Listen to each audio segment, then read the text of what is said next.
Hello everyone, welcome on in and happy Monday. I hope everyone has had a great day or will have a great day depending on your time zone. Looking at you, Terris. I will have great naps after this. We are back with some more Rails of Mourning, our pulp noir campaign that ended quite intensely last time. Hi Tony! At you too, Andy. Unfortunately, we are one Lillith short today. We shall have to make do. But Oh no. the music you're hopefully hearing right now is by Aaron Kenny. You can find it over at the YouTube library of royalty-free music under the name of The Black Cat. All the sound effects and music during the game will be by Sirenscape. The overlay, starting to the screen, character info, and map were made by me in Incarnate. The character art was made by Nathan. You can find him. New video coming out on Wednesday. Nice. Dun dun dun. Is it the Eladrin? It's the Eladrin. Ooh. Check out the Discord if you want to see it. Yes, we have one of them too. Nathan posts sneak peeks on art on the Discord. Shiny. If you want to Shiny. stay on YouTube, we have one of those YouTube channels as well. You can also find the person who made the chest weasel stuff there on the pointer hat. And last but not least, if you want to see what you can do to help or hinder the party, type in !perks in the chat. I think that's it. Yes. Party could probably use a little bit of help right now. Fine. However, Yeah. I mean, yeah, you're fine. I also realized that if you had failed that save, you could have used your hero point as well, Nathan. You have one of them. I'm glad I didn't. It's fine.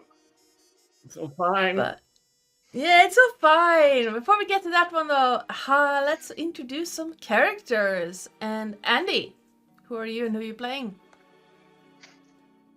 I have no idea, and I'm playing Cryon the Illusionist Wizard. All right then. Uh-huh. Mm-hmm. I do. no. And nutmeg is technically a hallucinogen. It contained... yes. Myristicin, yes. Myristicin. That's the one. Your wrist is in what? Exactly. That sounds like an Jesus. NPC name from a video game. It does, but at the same time, the heart of a shrimp is located in its head. It also doesn't have a open circulatory system, which means that it has no arteries and their organs float directly in the blood. Ew.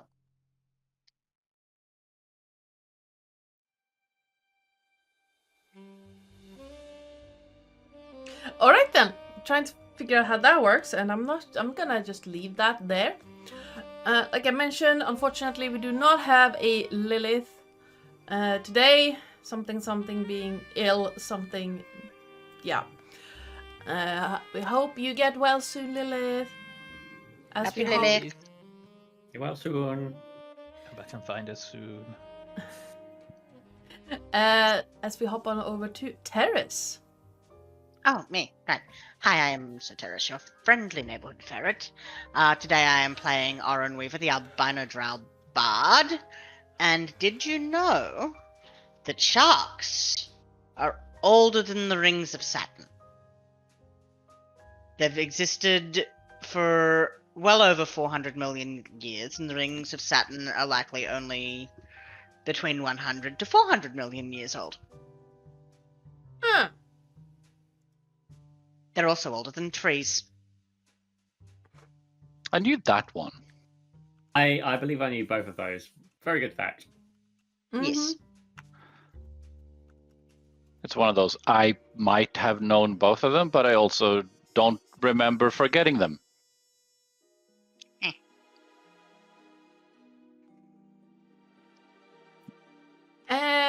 Psycole.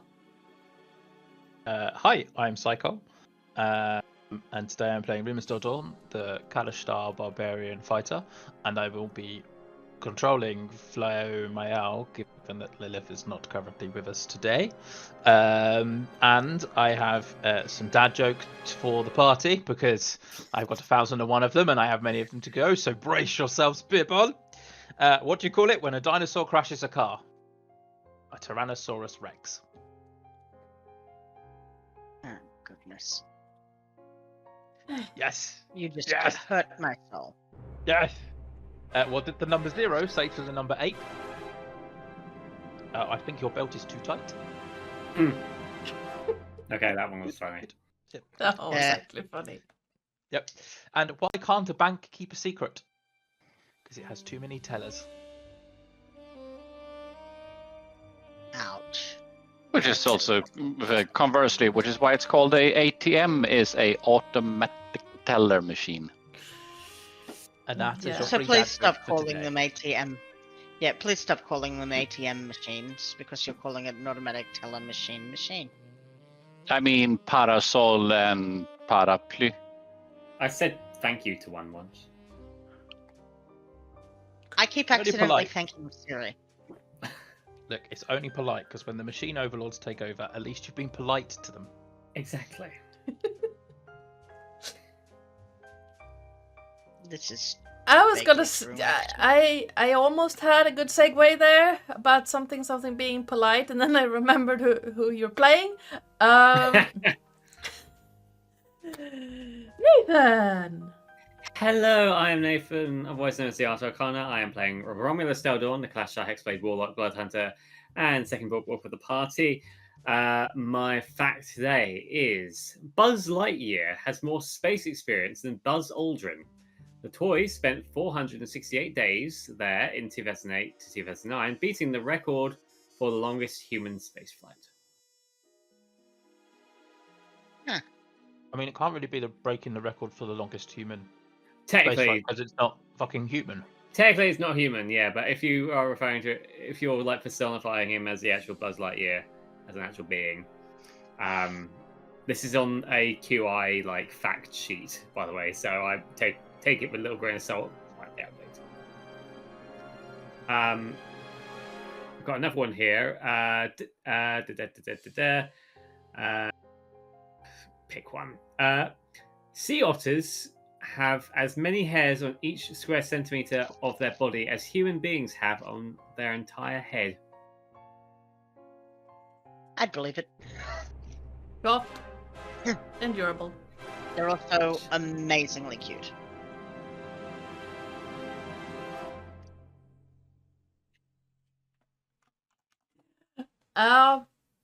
Yeah, hi, I am Arana or Joe or Oi, you there, even though Lillith isn't here.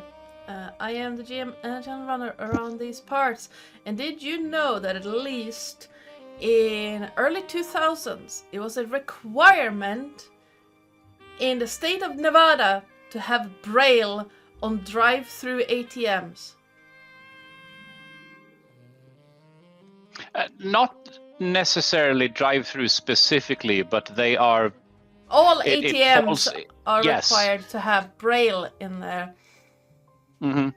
which made me very concerned. Drive-through I ATM.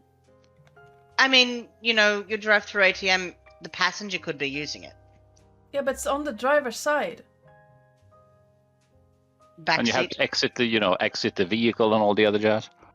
I mean, I've walked up to a couple because it was empty and the person I was riding with was in a store, but still, it's on the driver's side and there's Braille Yeah, but on you it. can drive up. You can drive up further so the passenger in the back can use it. Yeah, but it's still like drive through Braille. You shouldn't be driving if you need to use Braille. This is fair. It's fine if you know Braille. But it's also But- America, right? Yes. Look, let the blind man go through the drive-through ATM if he wants. Okay? Yeah. I mean, another road who uses. it's much like our what the fuck? How do you translate that? Prior. Oh. I think it's actually called prior. Either which way. Speaker, if you wish, in the lodge. Yeah, he sees about 10% Mhm. with glasses. He's not at the point where he should be driving. Former. I'm sorry, Terris? Prior or former? No, Be- prior, as in Prior. Yeah, as in... As in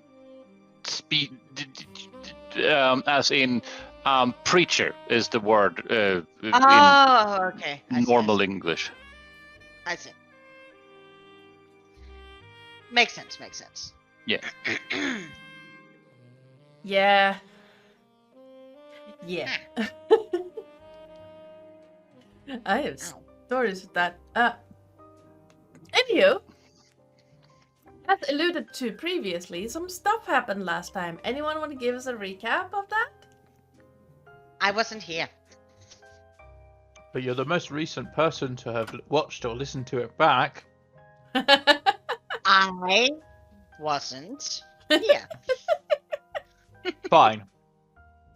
Craren met with an individual whose name I don't think we got, but Craren obviously knows. Uh-huh. Who appears to be some sort of vampire. I mean, quirk of the trade, I'm willing to say. They talk about the shard that we have recently come into possession, and whether or not the gentleman would take it off of Craren's hands to send to the island, as it was referred to, I think, which we later had established afterwards was called Thronehold, or whether or not Craren would be taken with him, and effectively they decided the Craren would take him with him. However, we also discussed the party, and that the guy is fully aware of us and thinks there was a bit of unfortunate business with the child in Petraken, i.e. the one that killed Oren in one bite. I mean, he wasn't one hit point at a time, so... Yes. Craren also asks for a lead as to where we could find another shard, and is advised to go to the lost city of, I am not going to be able to pronounce that, Kalbarim, on the Isles of Zendrick, i.e. somewhere near Oren's home.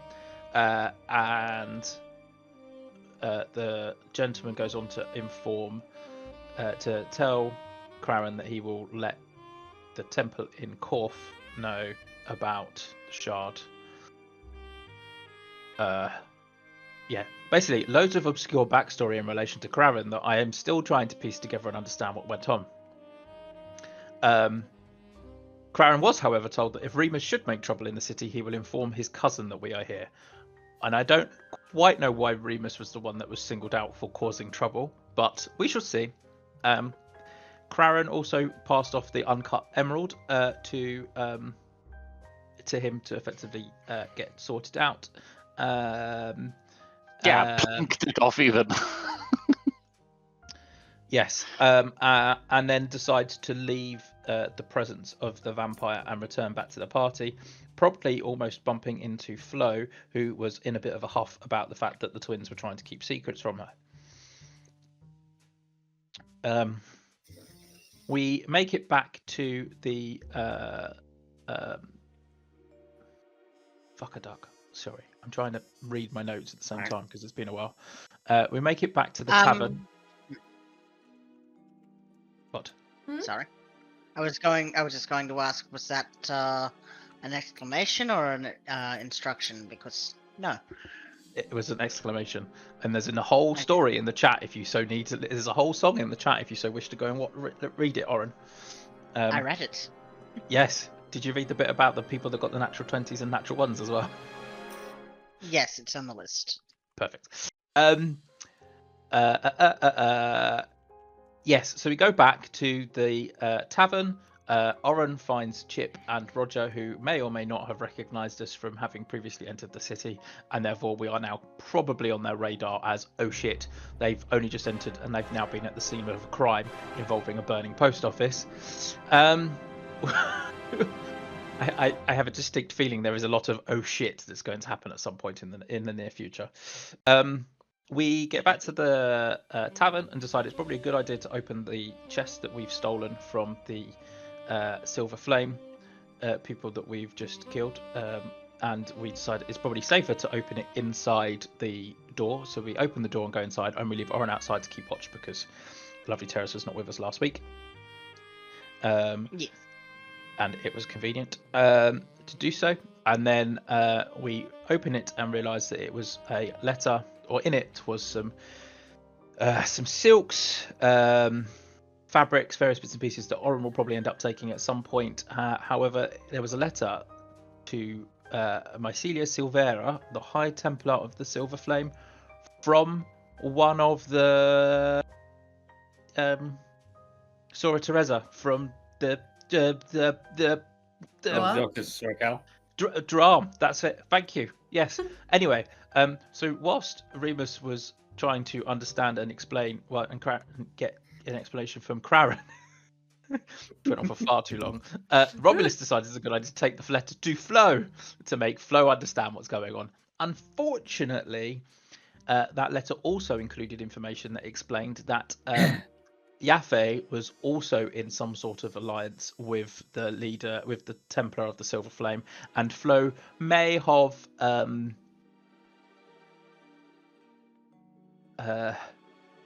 Gone off the deep gone off the deep end in a degree of pain at this news. At which point, I think Romulus decided it would be a good idea to dimension door both of them out of the city, and then calm her down and then walk her back before we went to bed, basically. So, like, that was quite a lot for an evening. In the morning, Flo wakes up with a rat on her that basically tells her that Akides is in the city, even though he wasn't supposed to be in the city, and she thought we were back in Droam, and that the rat was not supposed to tell them that, and that we need to go to the waterfront for noon to meet up with Jax, who is someone that Mael is looking for, I believe. We test the new mind shielding ring on Flo, and we decide to make a move down to the docks. Whilst we are exploring a marketplace en route, we find someone that was paying a bit more attention to us than we might expect. Romulus approaches and gets effectively invited to some sort of fight, mostly because it sounded like they were going to cause some trouble. Romulus agrees, but decides it's probably best to do it outside of the city because we are in responsible location now. Takes the fight outside. Hi, Lillith. Has a little bit of psychic glancing and eldritch blasting and bits and pieces like that. And then Romulus has to perform a save from a disintegration spell, which made us all realise that the stakes just went higher. Luckily, he passed. But which point she turned around and said, House Tarkanan says hi, and that they want to start messing with the market, and she disengages and starts heading back to the city with Romulus in chase. Running back as quickly as I can, neck and neck, and hopefully trying to get back to the market in time to warn us that some shit is about to go down. Indeed. You can have a point of inspiration for that recap. If you already have it, you can bounce it to someone else. I will give it to the other character sheet that I'm looking after today, because I already have it. Alright. That is fair enough. So, Flo has a point of inspiration then. And with that, if we are all as comfortable as we are going to get, let's get started. There we go.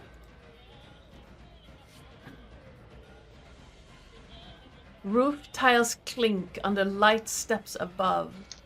Dust kicks up around you as you round a corner, Romulus, and the midday sun breaks through the grey clouds to cast rays across the city. A crazed giggle ring out from the rooftop to your left before a shower of broken tiles rain down where you just passed. The scents of the market are coming closer, bright to your heightened senses. Then another soft crash as Eva lands on the rooftop right in front of you. She gives you a mock salute before seemingly falling off the roof and vanishing once more. A few seconds pass. Then screams rise out from the market as two more mad voices join hers. Laughter that echoes towards the overcast sky.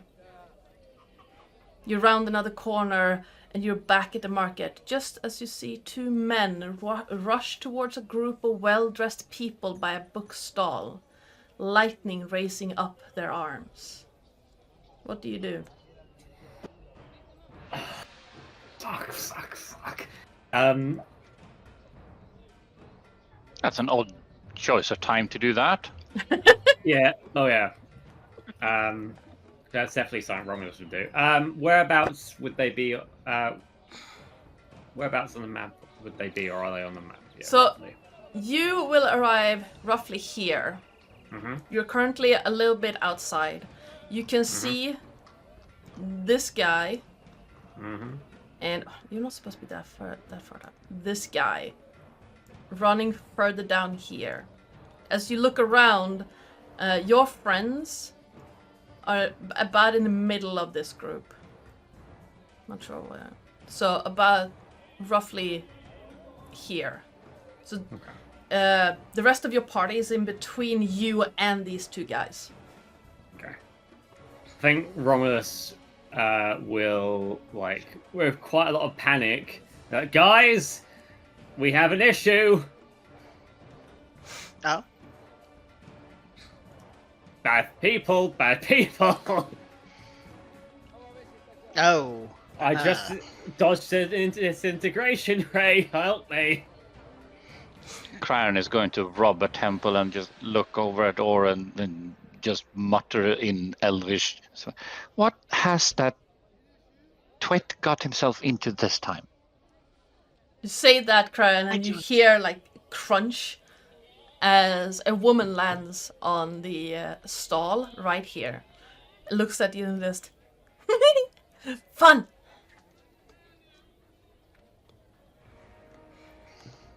In what way fun? Chaos. You're asking too many questions. Hide, seek, or run.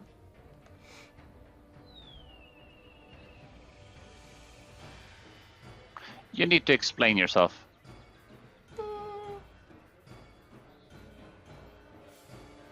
You can ask him. He played with me. And she They're points of to house. Romulus. They're of house insert name here, which I can't really remember. Tarkanan. That with House Tarkanan. Excellent. Fancy meeting you here. You can give me a Does history that check mean if you something want. to you, Cryon? I would I'm sorry, like... Terris. Oren, does that mean something to you, Cryon? I mean, besides the general area and things of the sort, I'm not going to assume that Cryon has too much of a deep insight. It's more of a let's keep talking things. More talking means that things don't break normally in that kind of way.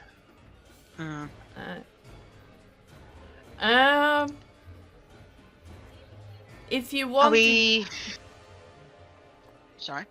Cryon, you can also give a history check if you want.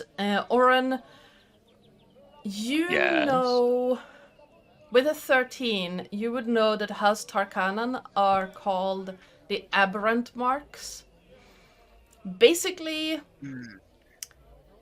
when two people with dragon marks of different houses have a child, there's a risk to get an aberrant mark. And they tend to go wild. It's really where wild magic sorcery comes from. Or aberrations can be sometimes born from a person with an aberrant dragon mark losing control of their powers. That's the second 13, mind you. There you Yeah. go. So both of Oren is going to... Yeah. Go ahead. I was gonna say, normally people belonging to House Tarkanan are...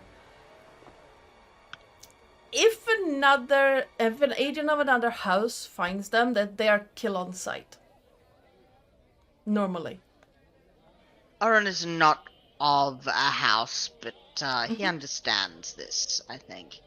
And understands precisely why. So he's just going to pinch the bridge of his nose and go, I think we're going to have to deal with these fatally, Craren. Such a drag. Alright then. I was having quite such a nice start of the day as well. Yes. Then please roll me initiative. Romulus, you will have enough time to get into the space before initiative. Hey. Oh, 23. There you go. I would say I'd probably have enough time to kind of run probably about there by that point. And initiative? Really? Okay. I was too busy running. I'm out of breath. Hi, Cat. Okay, I'm gonna add Oren. Is that not entirely sure? Hello, initiative tracker. Thank you.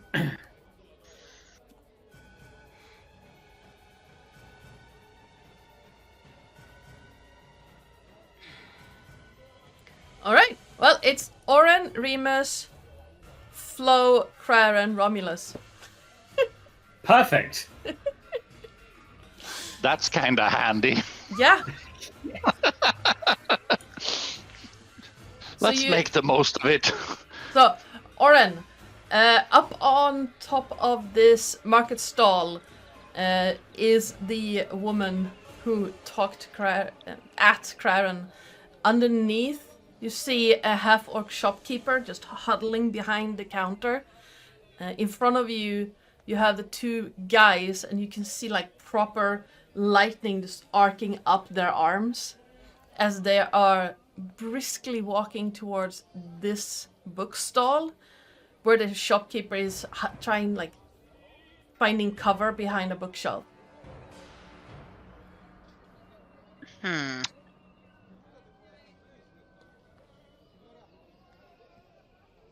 Right. Oren sort of looks at his hand, and you can see that he's about to, You see a flash of red come out of his sleeve, and then he shakes his head, just no collateral damage. Craren would probably hear him say an Elvish under his breath. And instead of doing what he was going to do, he is going to... First of all, Eldritch Blast the lady up here. Alright. Which I think is that one. So let's Eldritch Blast.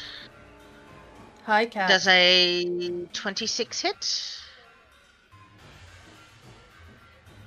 I see one of the two rays, but yes, 26 hits, 9 does not. I didn't roll a 9 yet. It says 9 on for us. What? Yeah, on roll 20, Eldritch Blast, you rolled a 9. Oh, I this mean- is weird. But 'Cause- that's one of those things that is weird between above D&D Yeah, Beyond sometimes it and- doesn't and that. translate. I mean, not just that, but sometimes it's just yes, it's not 20s all the way. It's like I have not rolled 5 in a row. There it is. Let me show you Yeah, this, 'cause no, this is weird. No, I can see it on your D&D Beyond sheet. It says 26. It Yeah. says 9 on Roll20. So I'm going to refresh D&D Beyond real quick before I Oh, roll my that's second. why it did that. It didn't count the hit. It just rolled the damage, and because it rolled the damage and it was the Oh, only thing yeah. being sent over, Ah, Roll20 said, that's a shitty thing. Yeah. so the next one was a 19. Does a 19 also hit? Yes. 19 and 26 both hit. It only gives us the damage. I don't know why, but that's fine. What's the Why is it like this? Hey. So a total of 11 damage for both beams. All right. And then who's next in the order? Remus is next. That is Remus. Well, So he. no. He No, was like, Remus- you actually moved him already. I was looking at the top of the list and said, yeah, the second one down, but no, you already moved things. Hi. No, he's going to turn to Remus and give him a wink and go, "Your turn.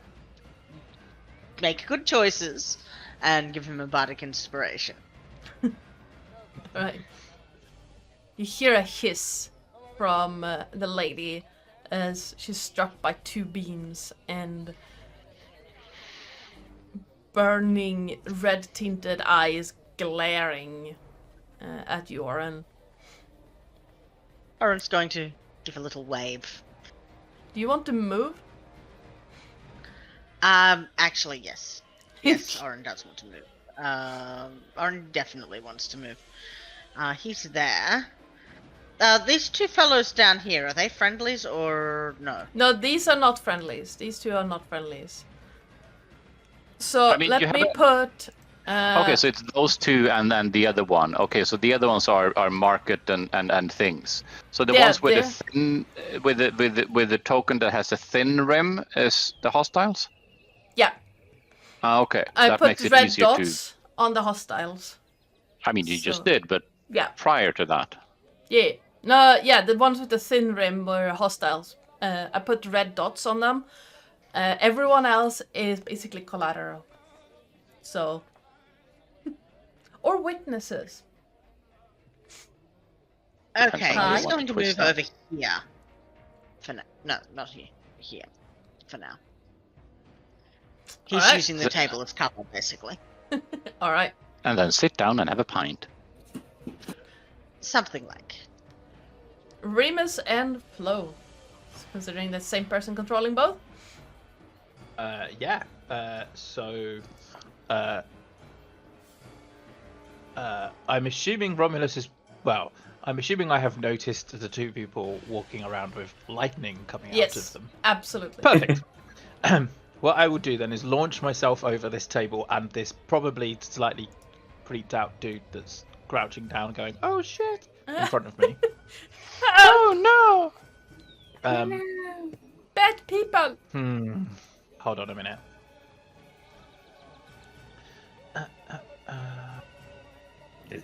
Yes, that's fine. Someone has just told him he can fight people in a crowded place, and I just wanted to check to see whether or not he would realize that he's in a city and therefore he needs to go easy on them. Oh boy.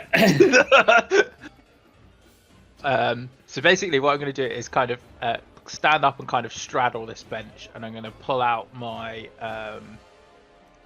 silvered whip blade ting, and I'm going to try and hit this guy that is in front of me. So we are going to do it with the whip blade, so I can attempt to try to grapple him. Mhm. So Does Yeah, 25 hit? Yeah, that hit. So it needs to be a strength or dexterity save. Dealer's choice. DC is 15, I think it was. Oh no, it's not. Is it? Hold on, 2 seconds. It is 14 because it's my constitution. How do you handle silvered weapons these days? Carefully? Red I don't care.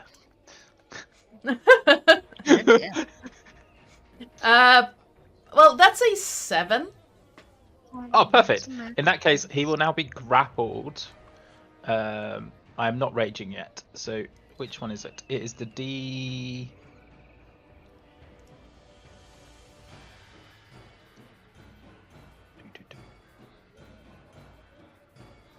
It's the 2 damage, basically. So it was a DC 15. Yes. Oh, it was DC 15. So he takes 2 damage and is now grappled by me on my whip chain. Alright. 2 damage. Then I'm going to... I will actually rage this time. Alright. Because should do this. Oh, no, that's the wrong way. And then I'm going to basically, because he's now grappled with me, effectively body slam him into the floor and try to punch him. Please. Okay. Yeah. Roll me an athletics check. Oh, yeah, certainly. Particularly now that I said I'm raging. Come on! That's another 7. You have no problems. That is a 25. So I basically get him down onto the floor and then I just throw a quick punch at him because I can. Yes. So it would be an unarmed strike. That's gonna hit. Perfect. Which is 6, right? 6 plus 2, so 8 damage. Alright. Another 8. He coughs up a little bit of like blood tinted spit as you punch him, and you That's hear a terrible idea. I put him behind it. There we go. and it's fine. We both know that he's on the ground. All right. Oh, You so, can- yes. Okay. There's this distinct smell of weird burning as you can as the lightning keeps arcing up and down his arms. Now, we don't want to shock the people in the market, do we? He will give them a exciting performance, right? No. Oh, No. you've no fun. It's because I need to keep polite company. Join us then. Come on. No. Okay. Yep. So I think that's Remus's turn then, because he's just basically just going to try and keep this guy pinned to the floor. All right. Mael's turn then. Mael is going to do her Crimson Right, so I need to do a d6. Oh, maybe I shouldn't be allowed to drive. Yeah, it's a 6. 6 damage. Ow. And she will run over to, and can she kind of vault up onto the top of the marketplace using the table that's underneath it?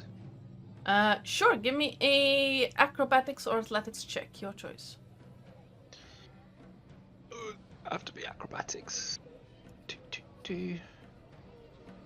Oh, I'm gonna burn that inspiration that she's just got. 23. Yeah, no problems. 1 foot Okay, on the cool. stall and then just hoist herself up. Not a problem at all. Excellent. So then she is going to attack with the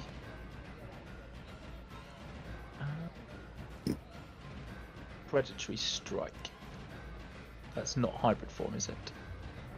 No, you haven't transformed yet. So she can't use predatory strike. She can just use her daggers, right? Yep. Is it the +1 daggers, the ones that are attached to the? Yep. Okay. Sorry.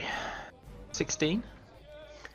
I think that just hits.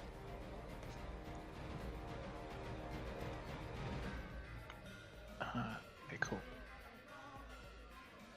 2 seconds whilst I check the activate that.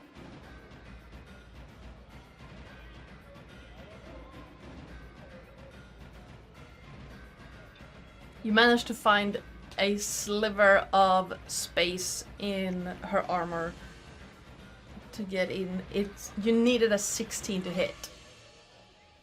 Okay, perfect. So it's 6 with the dagger, and then is it a hemo die as well for the Yeah. fire damage? Or is it just a straight thing? So it's another d6. Another d6. So it's a 10 in total for that hit, and then hold on, where was the? That's that.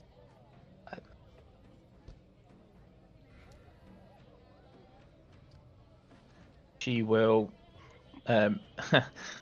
Apologies, Flo, if you've Lilith, if you've never done this before. She will use that strike to channel a brand of castigation on this creature.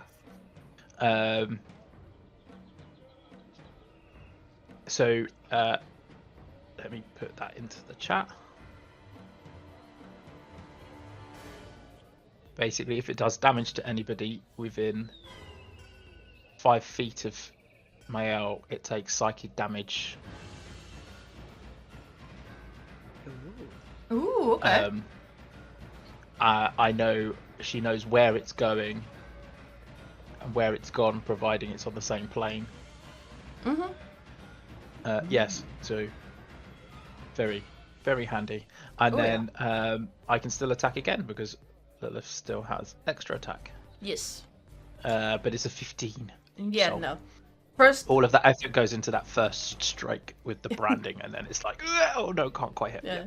She, the woman turns around and just slaps the hand. Since the daggers are attached to the gauntlet, she can't knock it out of Flo's hand, but it's still knocked away. Yeah. And she just turns around and just this crazed grin that's slightly too big. Just, ooh, tingly. I can tingle too, I think. Let's just see.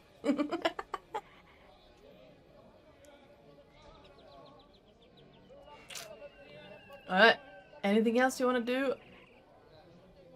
No, that is Mael's turn. Alright. Craren. Yes, that is Craren. It's your turn. Yes, I'm not even going to measure things because everything in here is closer than 90 feet. Yes. But just to illustrate, there's at least a clear line of sight.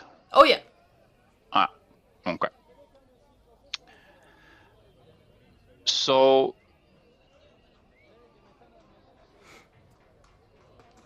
shimmering, the air around this creature that has a name that I forget. So this creature is slightly shimmering, and it turns vaguely in and out of existence dark. Cool. Okay. As more or less enveloping this character. It needs to make a what's the save again? Let's see.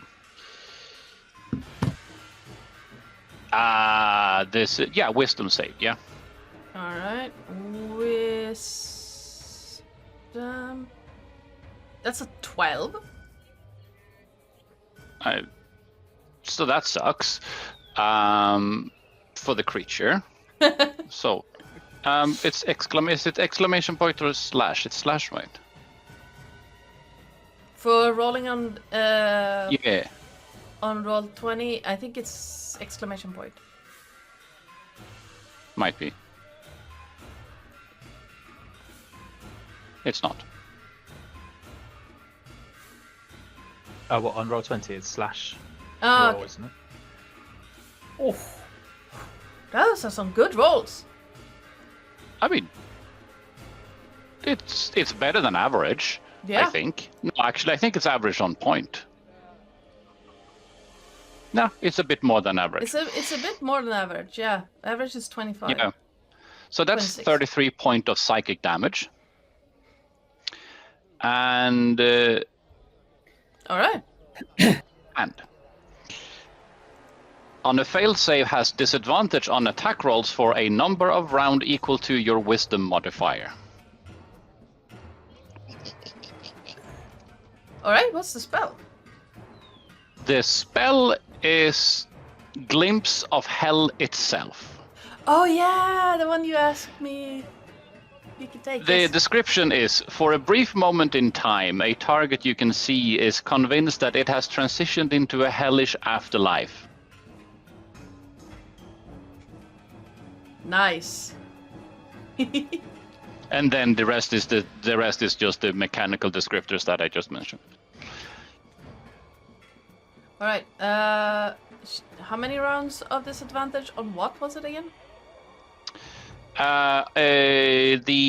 It's disadvantage on attack rolls for a number to your wisdom modifier, and Kraren's wisdom modifier is slightly more sucky than his intelligence, so it's 2 turns. I mean, it's still 2 turns of disadvantage on attack rolls. I know. That's pretty dang good. This, on the other hand, wasn't an attack roll, because this is a save or suck. Yes.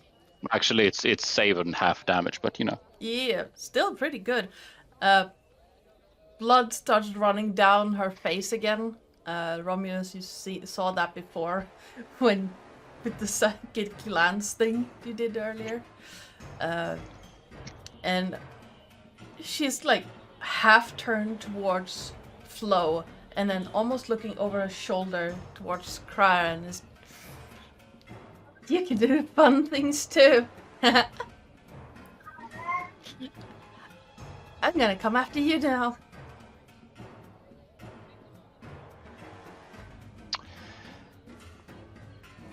Oh, she just spoke, didn't she? Yes. Yeah, Oren's going to hold up a finger and go, shh, and zip her. Alright, what's the... That's a con save, right? No, wait, it just... Yeah, it's a con save. Yeah, it's a con save.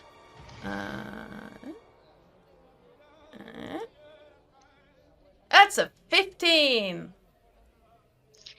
She needed to beat a 16, so she is zipped. She can cut her mouth open if she wants, but she's going to take 7 damage when she does. Oof. Mouth stitching closed. Her eyes turn towards you, back towards you, Oren. And Oren's just going to wink at her.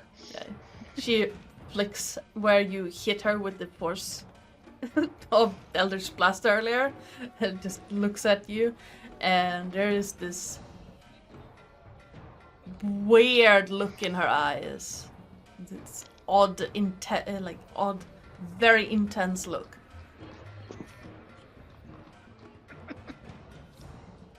Anything else you want to do, Craren? Do you want to move anywhere, or are you good where you are? Not normally moving, but because She freaky. yeah, it's more of a to increase distance between Crazy McCrazy Face.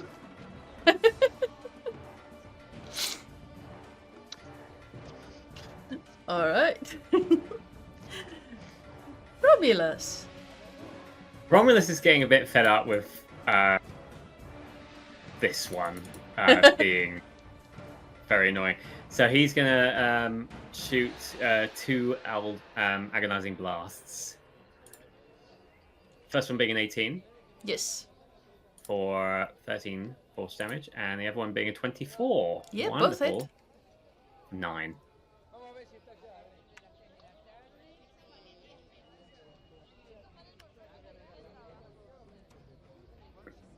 And I also want to hex or hex-based curse Okay. her. So yeah, I'll do that too.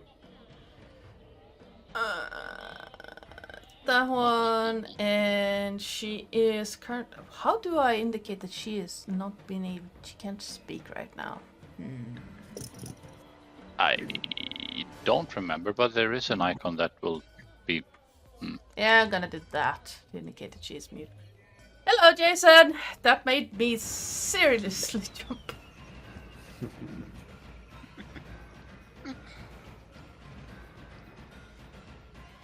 Yeah, she's not having a great day right now. I think she picked on the wrong person.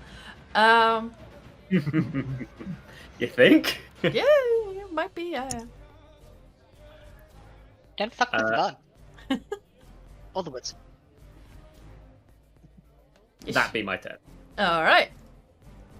This guy is going to turn around from where he was running towards this, or walking briskly towards the stall, and look around. See this situation with his friend being strong-armed onto the ground, and just hop up here. Let me actually do this real quick. Gonna do a strength check. Yeah, he has no problems climbing that with a natural 20. Athletics check. Yay! Nat 20 for Joe. Yay! For climbing! Hey, it's better you get it for the climbing than when you have to hit us.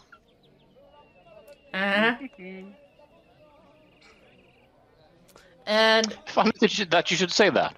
yeah, funny you should say that. As the guy lifts his hand up, and spreads his fingers, and the electricity that was, or the lightning traveling around his hand, coalesces into what looks like a spear, and he aims it towards Remus. And let's see. Thank God you're raging. Why didn't you give me an attack for that stupid thing? Okay. That is a d20 plus 4. No! It's not gonna hit. The, still a little unbalanced up top of the canvas he's standing on. Remus, the lance streaks by and hits the stones right next to you, sending bits of cobblestone everywhere. I turn to the guy that's underneath me and say, "Looks like your looks like your friend missed you." Well, he was just here. How can he miss me?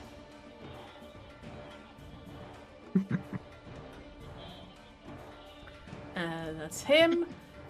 This lady. I need to measure something real quick, 'cause I will. Okay, they're within reach. She's going to look at this whole situation and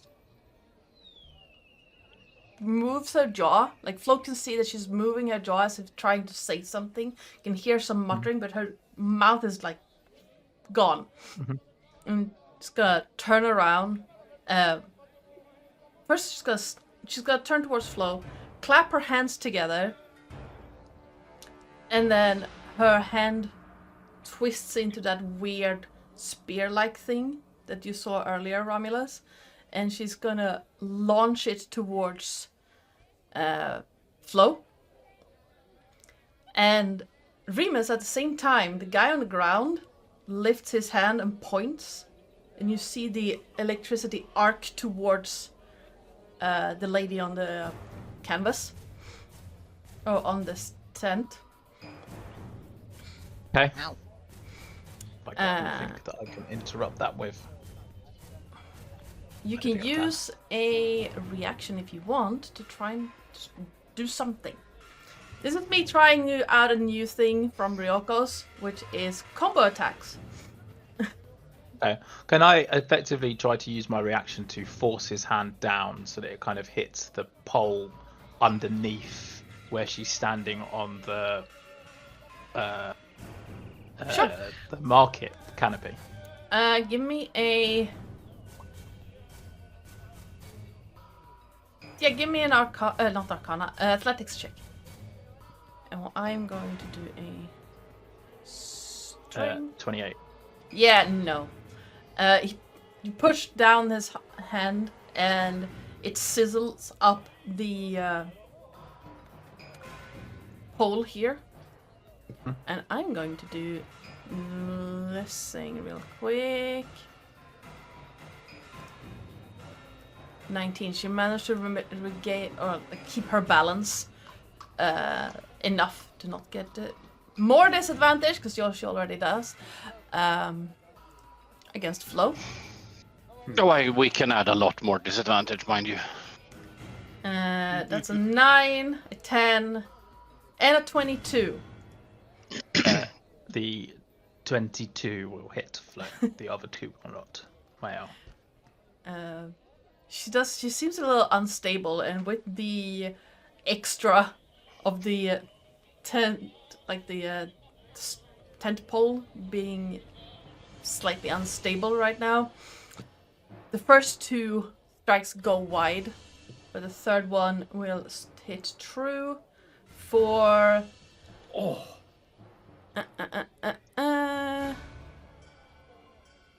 Oh no, it's the first, it's 17, because it's Jesus. I can't. Yeah. No, the 17 plus 15 was for the natural 20. That doesn't count because it was disadvantage. So it's 17 piercing as the metallic extension of her hand just shoves through Flo's shoulder and then pulls back Ouch. again.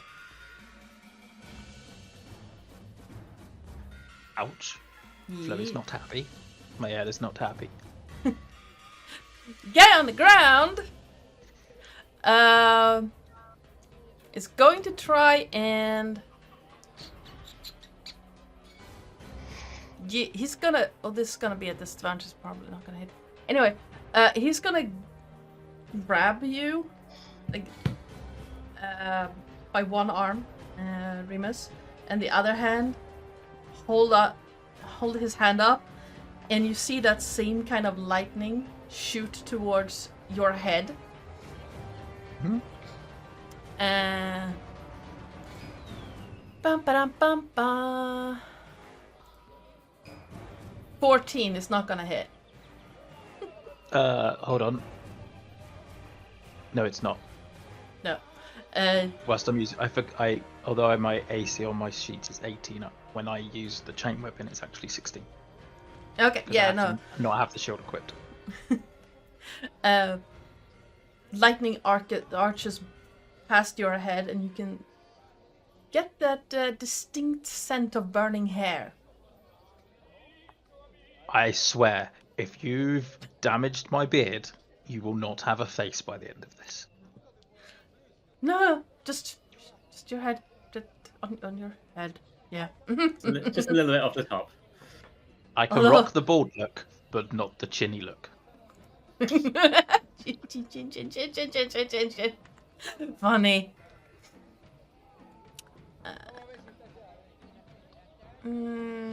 Technically, it's not restrained. Nah, he's fine there. grappled. Oren. Yes. Yes. Me. Yes. It's always me.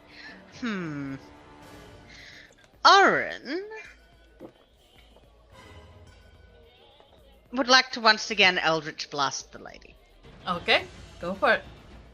That's a nat 1.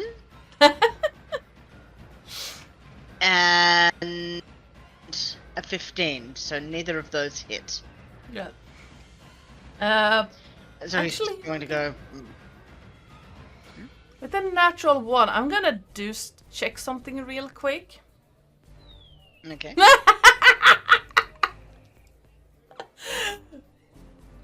Well, the natural 1 blast hits the tent pole, unbalancing the lady who falls down here. He's She just going managed to- to remain standing, however. You know how when a cat falls off something and they act like they meant to do that? Yep. He's going to do that. He's just going to go, yes, I meant to do that. Doesn't say it, but just smirks. Just, that was Very intentional. intentional. She falls down with the first one, and the second one hits where she would have been if she hadn't fallen. Yes. And for bonus action,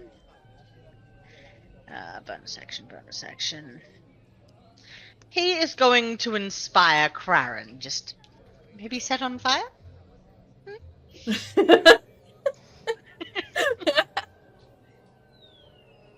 And it burns, burns, burns. You need to get like a spray bottle.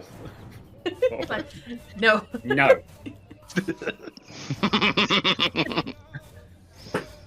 Everything on fire. Not actually. I'm going to let my dogs out, so I'm going to be muted, but I can still most likely hear. I Alright. thought you were literally talking about in game. No. The sun is up. I'm letting my dogs out. Gotcha.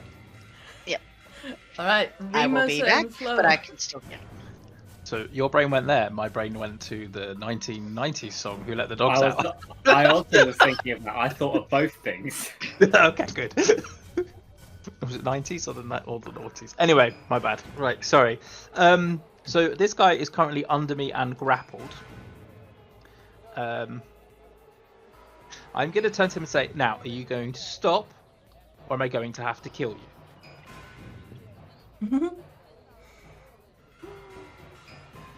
Give me an intimidation check.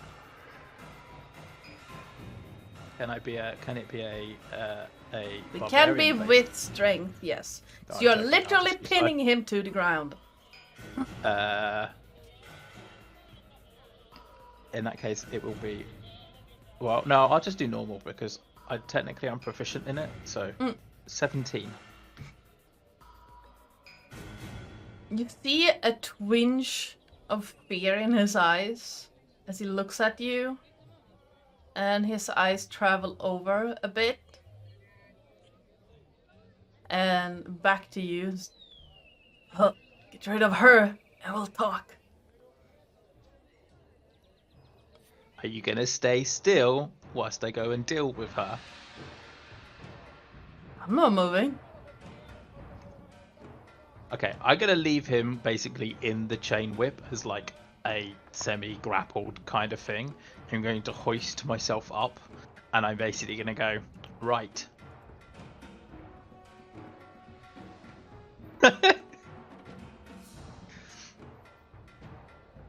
Right.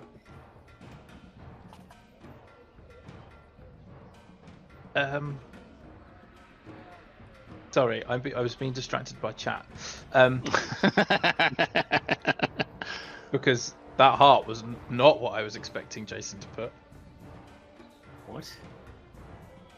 Anyway, sorry, I need to look at it a bit closer. Oh, okay, it's a unicorn, right? Because from this type of distance, it looks like it's Not the mildly unicorn. phallic. No. No, it's not mildly phallic. It's severely phallic. Yes. Anyway, sorry. I just saw that out of the corner of my eye, and I was like, "What?"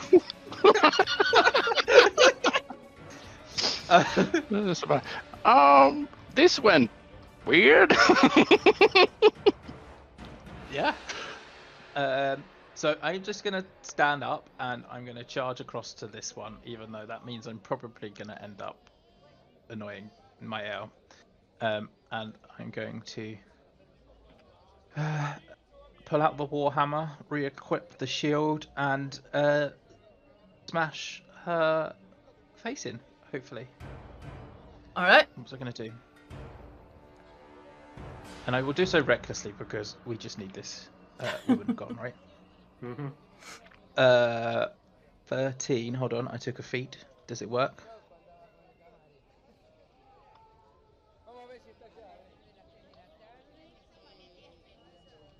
Nope, that's not part of that. So I'm assuming that 13 would miss. So I will swing again.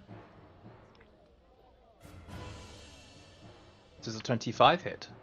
25 does hit. The first one, she managed to kick at your hand, unbalancing it slightly. The second one, however, strikes true. Yeah, I just brute force it at this point. Yeah. It's like, yeah, fine, you can finesse me if you want, but here's the other end of the hammer. So that's a total of, oh my god, I rolled a 1 on the damage die. That's not fun. A 9 for that, and then I will use action surge because why not? And I will attempt to hit her again. Go for it. 17. 17 That hits. isn't it? So it's another 14 damage, and then I roll again, and I get a crit. Nice. Yay! That's not a ridiculous number at all. Yay! Oh, I've not turned the crits on properly. I need to roll another d8.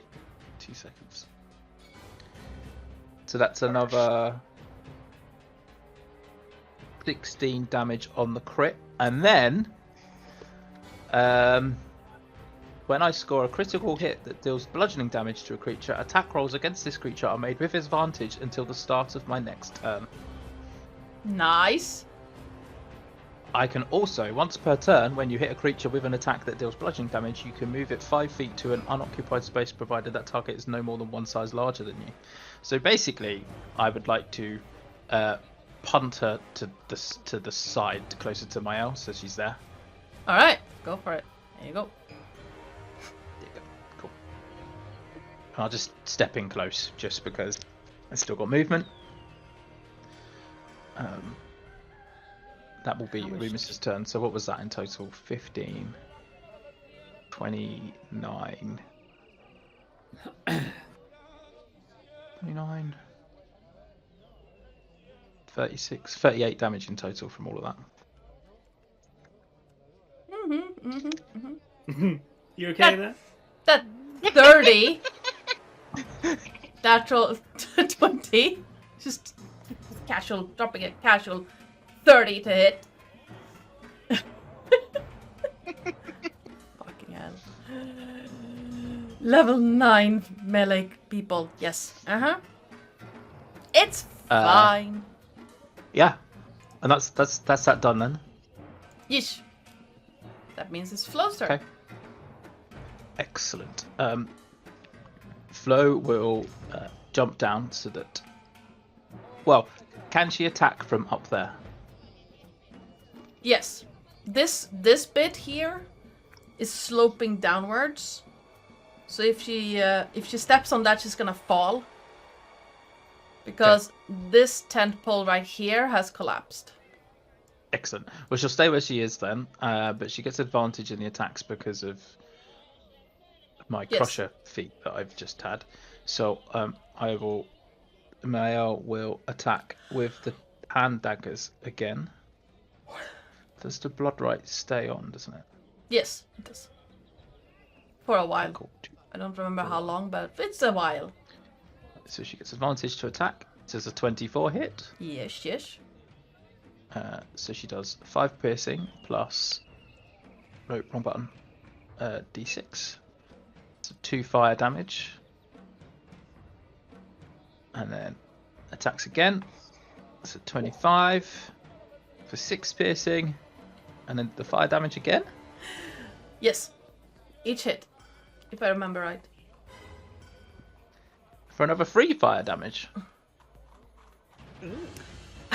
How does it look like when she on this thing just reaches down? She's kind of crouched down and she's just right, because they're attached to the gauntlets, aren't they? So she's just shoulder. It's like it's like an extreme Thai massage into the shoulders with blades on the end instead. Ooh. Yeah. Aggressive acupuncture. Yes. And then because it's a light weapon, right, she could do an offhand attack, could she not? Yes. Okay. Yes, Assassin's Creed style. So, this time she would miss though, so she only gets a 10 on that roll. Yeah. The lady Eva just takes the first two and then looks up and just slides under the last one. Miles just almost crouched down like a little goblin, gremlin kind of thing. Just die, bitch, die! She keeps stabbing into the shoulders. And that's Miles' turn, yeah. Okay, Kraran.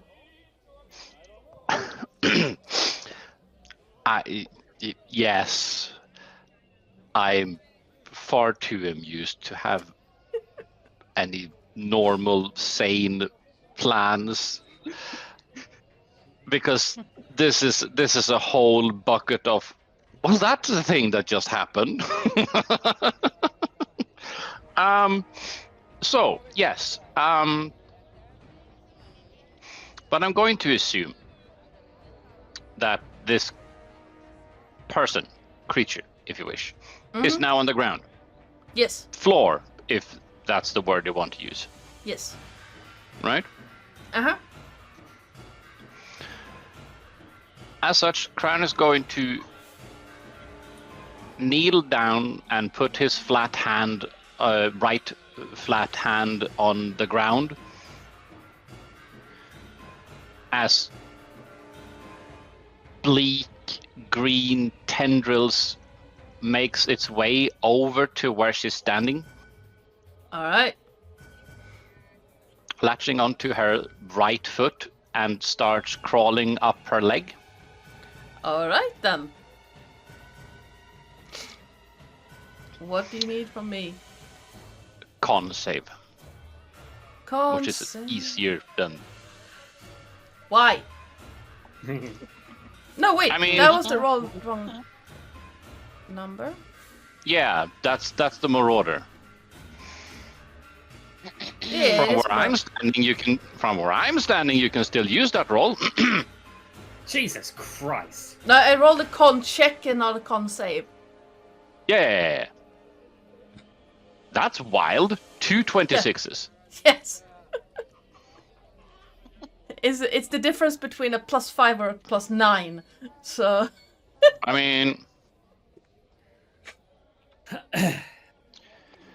So.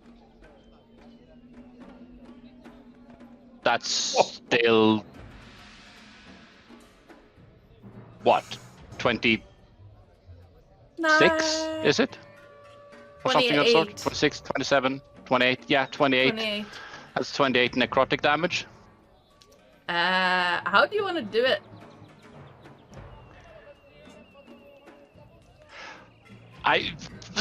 That was unexpected. I'm going to assume that continuing the initial the description of it's latching onto the leg, right? Mhm. Much like tendrils of a hand form sort of depiction, just digging into Yeah. the thigh and just saps whatever remaining life energy is from her, and that's it. All right. That's a crazy roll, though. Yes. So the max is 64. That is So you got a crazy, yeah. 57. Yes. Flip it now. That was an insanely good roll. Yes. Well done. Was that Yeah, blight? that was halved. There's Yeah. about 57 necrotic damage is what it would have been. Yeah. So that just happened. Yeah. Yeah. That Well just happened. done. And I got some health points back, yeah. I mean, Kraran is happy with this. He's not going to do anything more.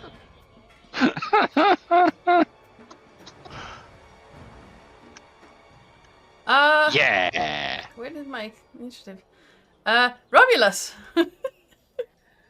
Oh boy. Okay. Seeing that she's finally done, I was thinking, you know that scene in Austin Powers, that one lady. Anyone? What? It's Anyone watch that? been a while Yeah. since I saw Austin Powers. Oh, okay. If I explain the reference, it'll be too long. Never mind. I am going to look up at this guy right here, prepare an Eldritch Blast, and say, "She's gone. She's over. Either you're going to come down here and surrender, or you're going to get an energy beam to the face. What is it?"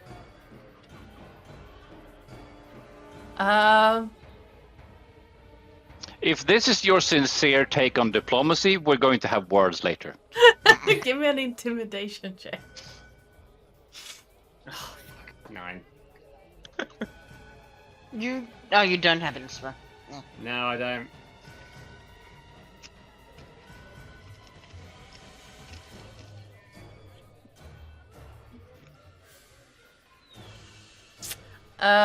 Guy looks at you. Looks over to where his boss was. There's not a whole lot left. There's armor on the ground, and that's about it. And looks at you and beam to the face it is, I guess. Facial, facial, facial.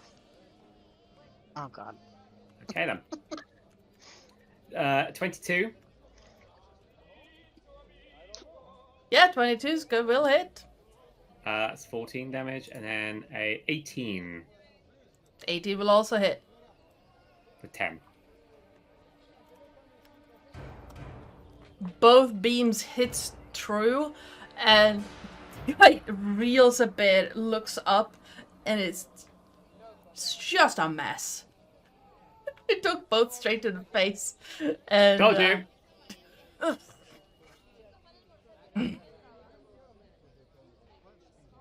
Good shot.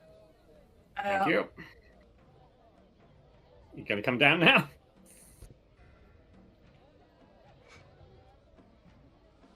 Yeah. Yeah. Thank you. Sorry, I love how British you approach this. I'm gonna count to 3. Well, it's his turn. He's gonna My good man. hop on over here to stand on this tent pole. Look around, look at his friend on the ground, and I will feed the beast. sure thing, sure thing. Gonna leap, like jump off here. And it's gonna try and land on you, Romulus. Great. We shall see how this goes. Let me check. Where are my stat blocks? There's my stat block. First of all, we're gonna do a.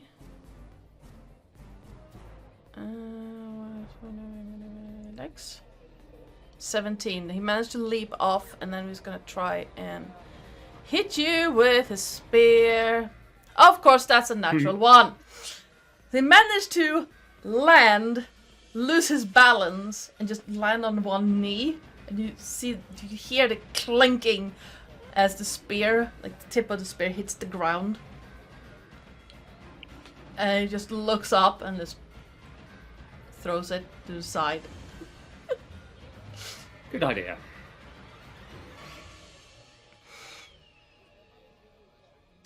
This guy is gonna stand up, walk over here, and sit down on the bench. Also a good idea.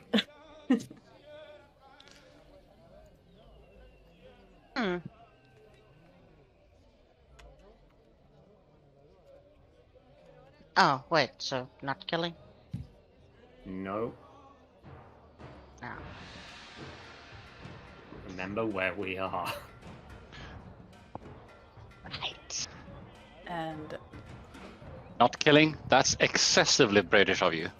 Excuse me, pardon me, excuse me, pardon me. I think I was here first. I'm so sorry about this. I slap him with with the warhammer. Slap with a warhammer. Yes. So they're basically surrendered. yes. Yes. Aaron sort of looks a little disappointed, but puts his hands in his pockets and also sits down.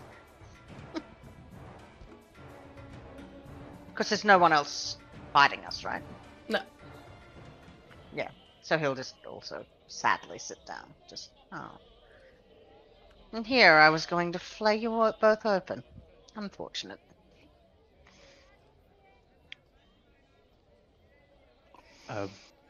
Is it kosher to loot the body? I mean, it's not a whole lot of body left, but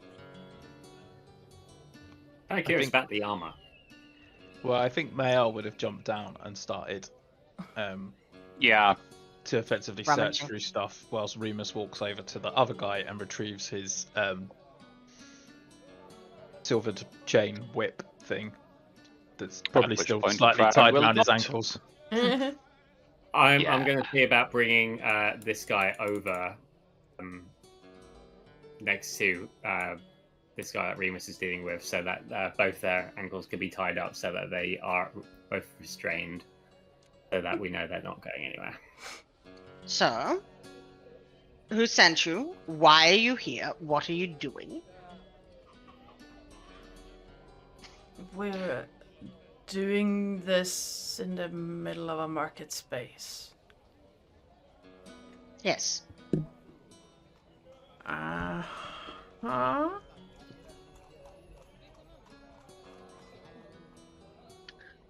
Well, we're not going to drag you off when the city guard are probably going to come by to arrest you any minute. So, before they take you, who sent you? Why are you here? And what the fuck are you doing? Well, we came with her and the guy. Mhm. This guy points to the remains that Mael is currently digging through. Yes, I figured. She is clearly the brains of this operation. Yeah, she's, well, we're just getting started. Look, Sorry. since you're not using them, how about I take a rather sharp rod, stick it up your nose, wiggle it about, scramble your brains, pull them back out, and see if you are any more intelligence that way. Who sent you? Oh, the boss sent us. Her? Well, she got us, told us we had a thing to do here, so we followed her. Right. And Some- who's her boss? That I don't know. They don't tell mooks that. Right. Uh, Who was your target? the market. Just the market in general. So this was just normal chaos. Oh, yeah. The other guy chimes in with a, "Oh, I heard something about someone in the underground wanting chaos to distract from something." Distract from what?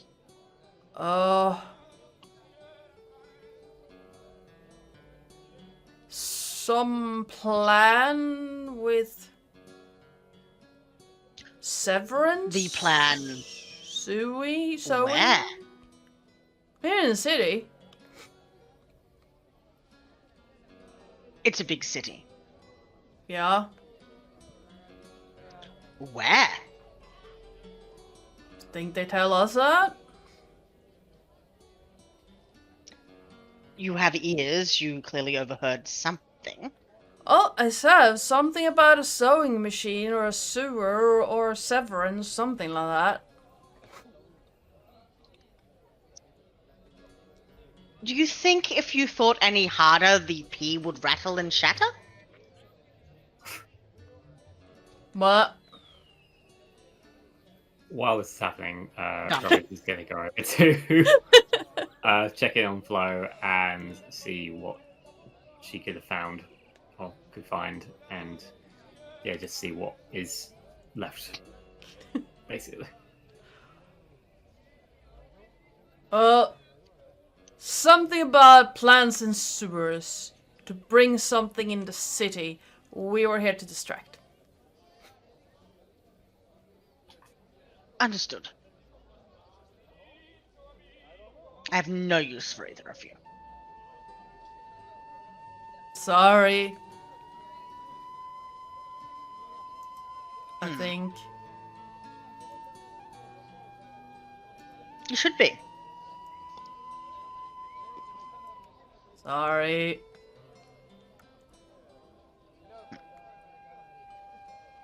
I know it doesn't work Useless. like this, but whilst Oren's questioning him, can I mentally connect with him and and basically imply that I'm going to start reading his brain so he can start just speaking out, seeing whether or not it kind of jogs his memory a little bit as to whether or not he says something else.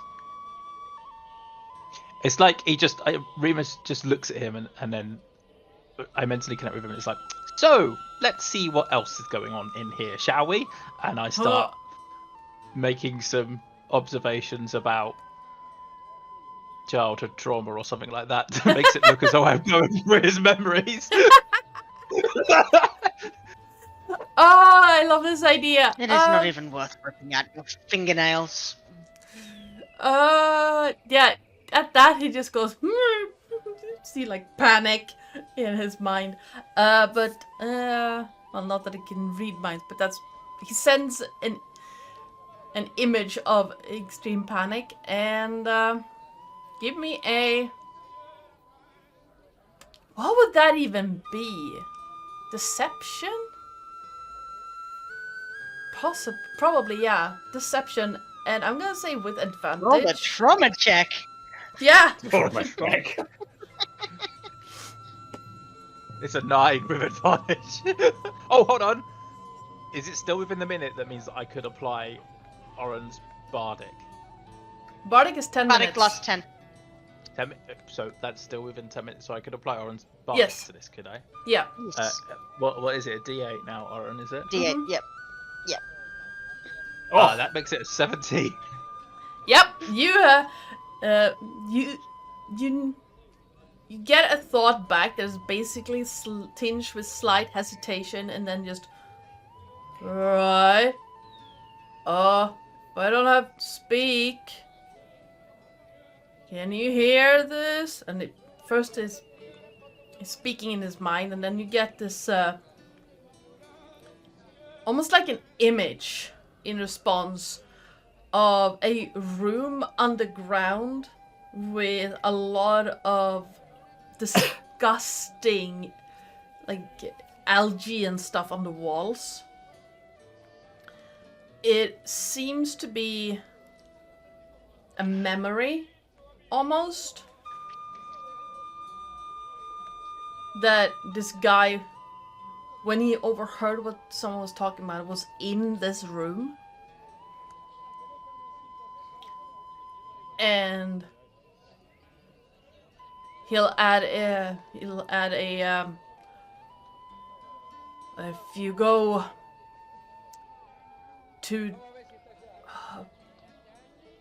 by the west entrance, you can go in there.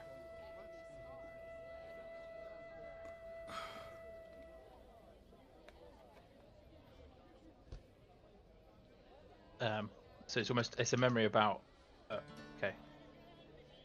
It's like an extremely grimy, disgusting room that he has been in, where he heard something about bringing something into the city. Okay. Can I, in a really intimidating voice, say, show me, and basically get him to do like a mental map of how he gets to the room? Give me an intimidation check. Again, I'd say with advantage. 18. Yeah. He startles a bit, looks around, and even though you're connecting mentally, he's gonna clap his hands over his mouth to make sure he doesn't like speak. And there's this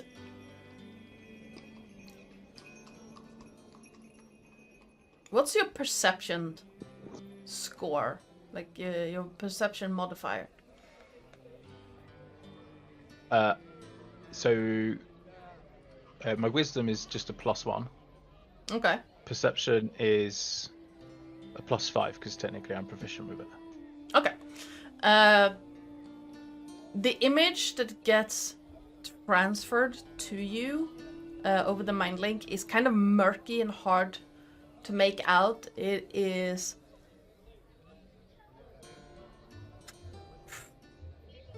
probably difficult for this guy to create this image, but you get the an image of diving underwater by the bridge that you cross to get into the city, and then through a grate and into a rather elaborate sewer system to get to this room.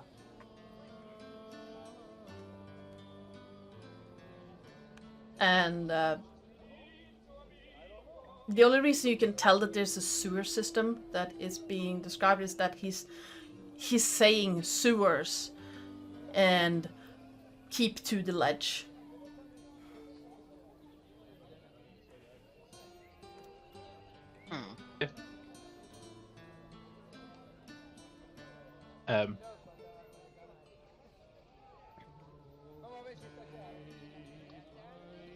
Kind of want to do it. I was going to say thank you and then basically like stake the back of his head and smash his nose into the table in front of him. I mean, you can roll me an improvised attack roll. You just want an unarmed strike, right? Yeah. That's gonna hit. Ouch. What did I miss? Well, he got thanked by getting... Having his... there would be no rage on that, so it's just the 6 for the bludgeoning. Okay. Okay. I was gonna ask, was that non-lethal? I mean, it's always non-lethal. Post-questioning. Well, it's not always non-lethal. It's non-lethal in this occasion. Okay. I thanked him. Yeah, his nose is very clearly broken, and he looks up at you from the table and is, oh, that one. Your cooperation. Hey. If you ever want to thank me, I prefer chocolate. Sorry, Aaron. He seemed a bit reluctant to tell you about stuff, so I had a little rummage inside. Ah. The other guy's just looking at like, I know nothing. Now it's your You turn. have nothing else to share? And I walk behind the other guy. Oh dear. Well, unless, Oren, you'd like to have a go. I'm sure you can remove fingers and nails and break bones without... Fingernails, a few layers of skin, eyelids, that kind of thing, yes. See, I like the purer forms of torture. The mental stuff that I sometimes do is just... It just isn't enough. No, are you sure you don't have anything else to share? Where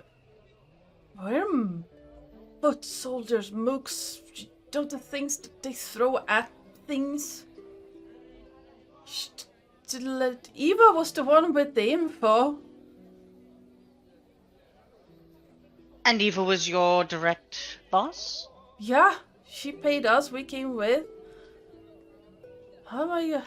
Is that always the case, or do you have other bosses? What are their names? Where are they? What do you know of them? Well, Gareth and Sonia are back in Sharn. Sean. Yeah, we were just sent here to cause some chaos, be a distraction, you know. That kind of stuff.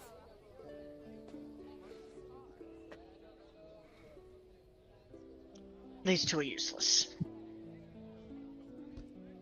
Not quite useless. Not Aaron. entirely useless, but I don't think they have anything more to give us. Well, just let me explain, and I kind of like tap on my temple, and then I connect with Oren instead, and I just kind of attempt to play back as many of the images and messages that Broken Nose Guy told me about. Right. So, yes, an entrance to the sewers by the west, underneath the bridge in the to the entrance to the west of the city. Do you think we should crash that party? Well, I'd be more intrigued to understand what it was that they were trying to cause a distraction for, but yeah, probably. Well, perhaps if we crash the party, we'll find that out.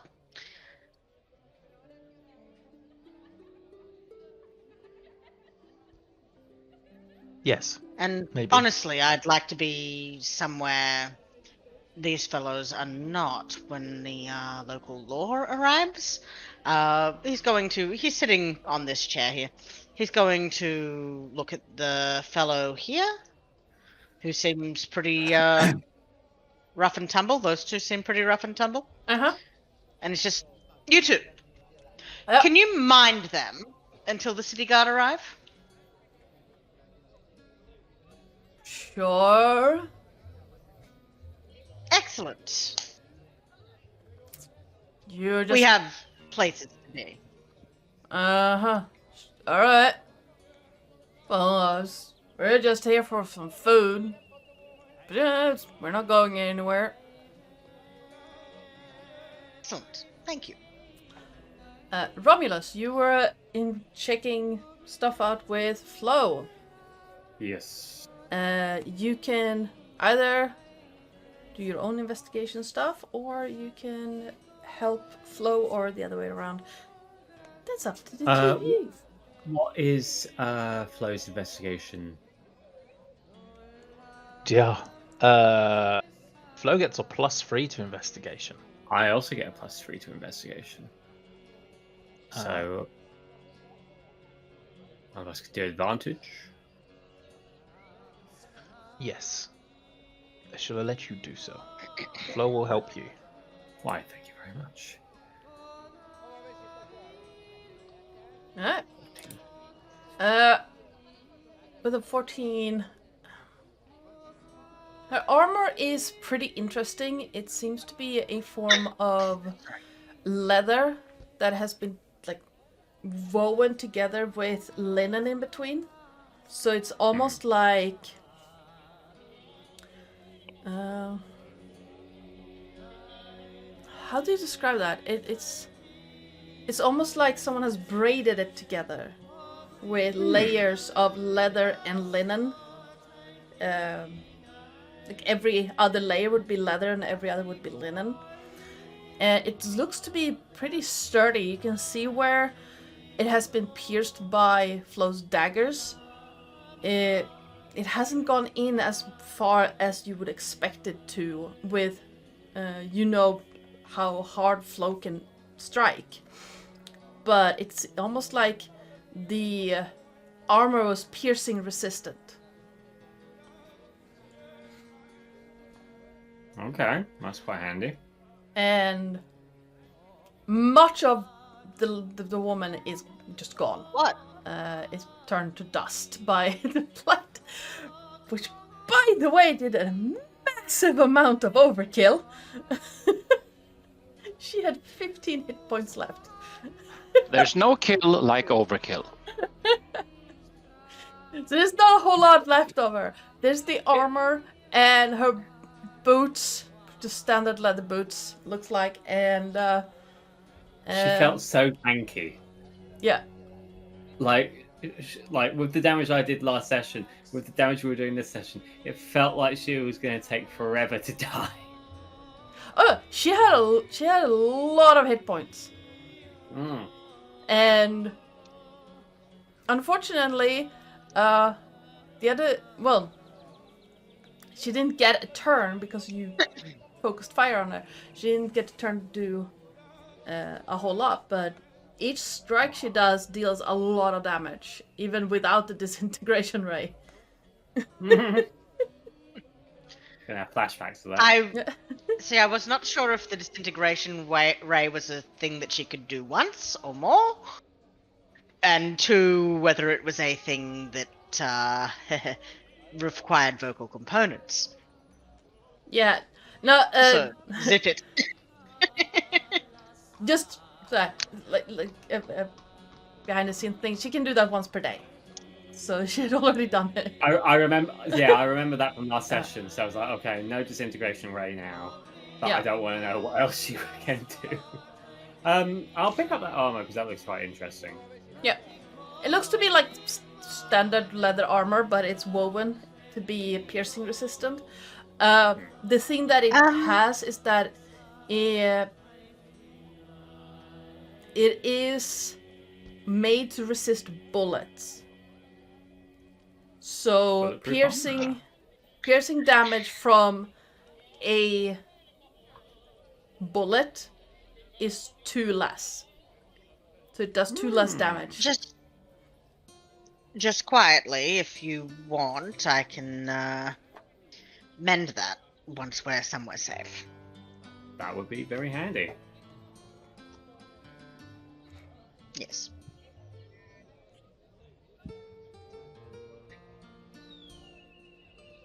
But Shall we? Yep. She doesn't have any weapons on her, and her hands are back to looking like normal human. You also see that the what remains of her head, she has that mark from the inside of her mouth all the way under her lower lip. Romulus will try and kind of commit it to memory for future thinking. We'll look up to Flo and everyone else. Shall we vacate the premises and find somewhere? Before the guard arrive? Yeah, sounds like a good idea. That might be a wonderful idea. I like that idea. All right, you. I feel like you're being a bit narrow-minded. Let's see. Let's move you guys back to this map. My reasons, Craren. Well, Talon will insist on going up to that stupid dog Chip and saying hello every single time. So it's kind of becoming quite obvious when we keep appearing next to random areas of shit that happens in this city. Uh-huh. I like Chip. He's a darling boy. He might be a darling boy, but you're now... You keep talking to one of the guards, and like you've done it at the post office and when we came in. The last thing we need is for them to see us here as well. Exactly.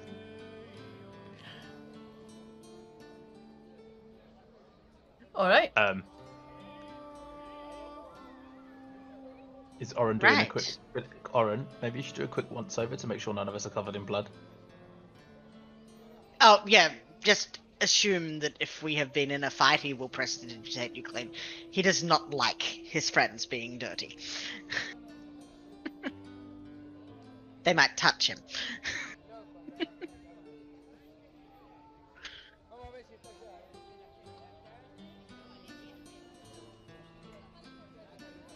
Am I here? Yeah, absolutely. Yes.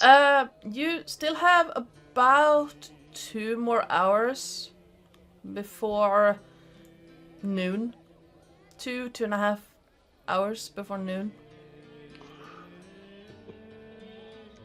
We should find this sewer entrance or whatever it is and see what we can see.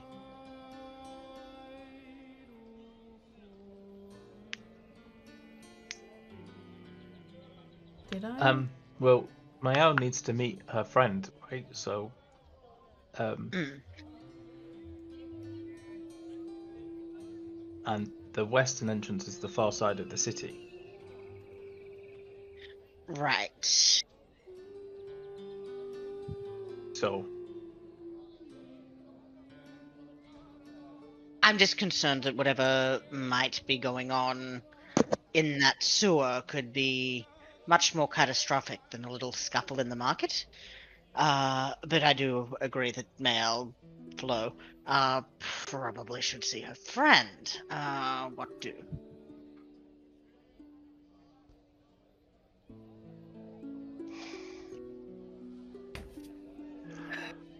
Where in this town would you say the ruling class is situated? Hold on, my computer just decided to freeze. Give me a moment. Your computer. You have a couple of large... Excuse me, roll 20. What in... Okay, my roll 20 has decided not to cooperate right now. That's fine. Okay. I discovered I hadn't added the sewers map, and it's uploading, and it's like, hi, by the way, if it's a big thing, it might take over up to 15 minutes to upload. I was like, yeah, but it's not that big. This file is not that big. What are you on about?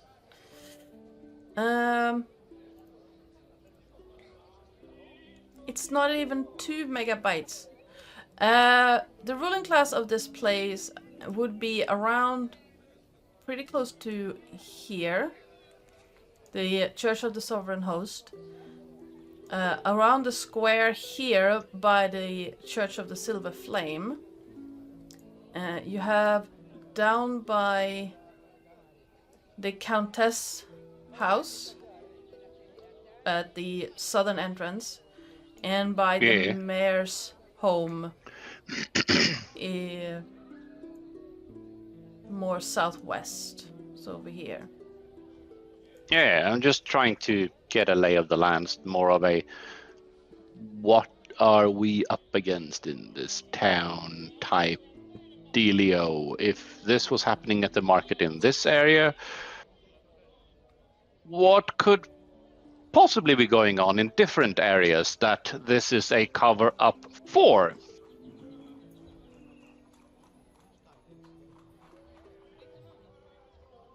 Yeah. Mm-hmm.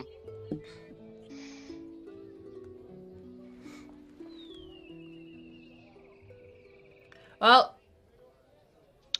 So argument question. That was why. That's it.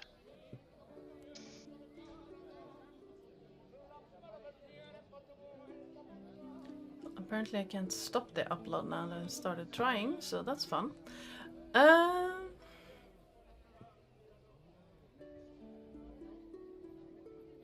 Very fun. Yay. Yay. Let's see. And now I decided that I was joined as a player. Alright, what would you guys like to do? Aaron is here to help you.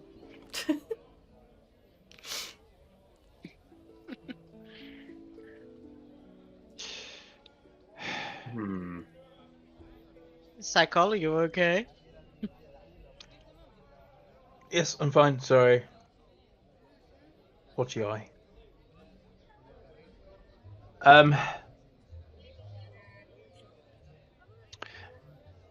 I'm going to assume that the date with the rat folk is of significance, and let's not rob Lillith of that. Yeah.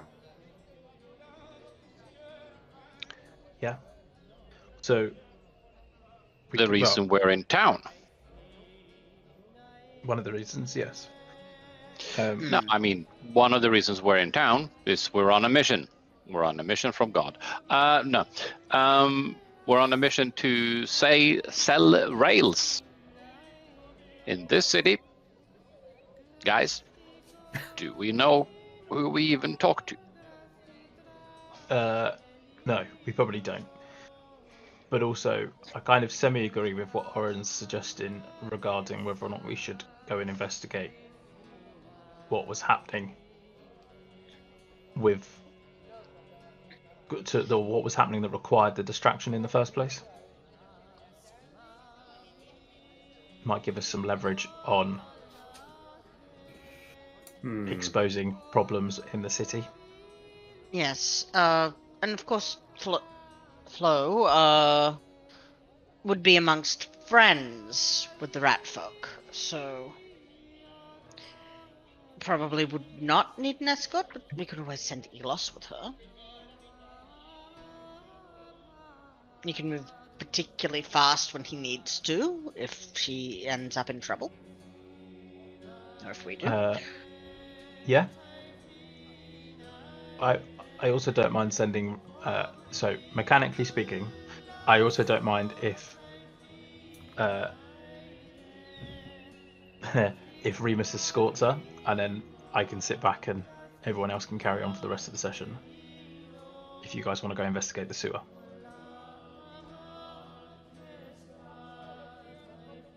Or go and speak to the nice, pleasant people, because Remus won't care. Where's this sewer if you just point it on the map? Map. The sewer entrance that he was talking about is over here. Hold on. Okay.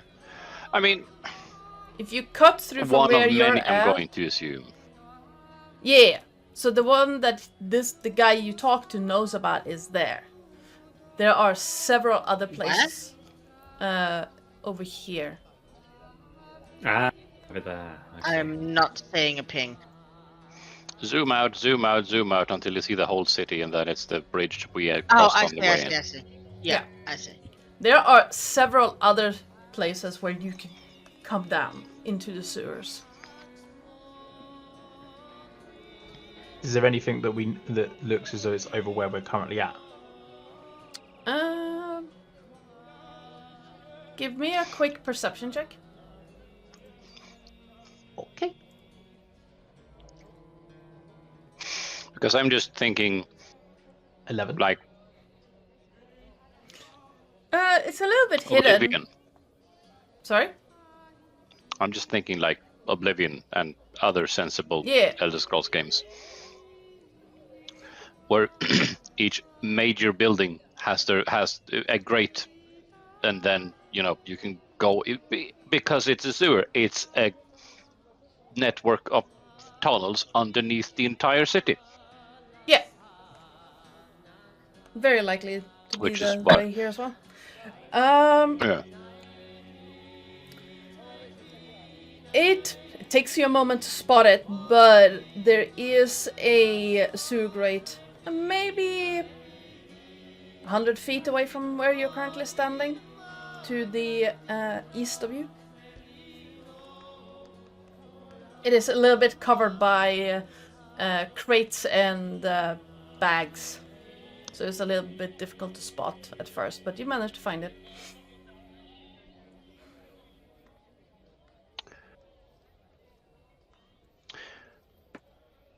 Just a small observation there, Remus. Mm-hmm. Even if we go down that way, what gives that we actually find what we're looking for? We have directions from one entrance, not everyone. True, but he did say keep to the ledge.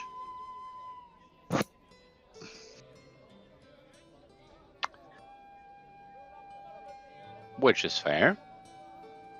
But that might just land you on a wild goose chase into places you've never been, with whatever is down there that is untoward. I'm not saying we can't try. I'm just saying expect getting lost. What we could do is, Craren, you're good at this, figure out who's in charge here, and bring the little information we have to them.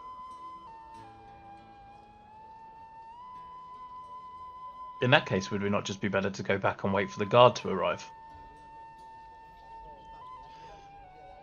No.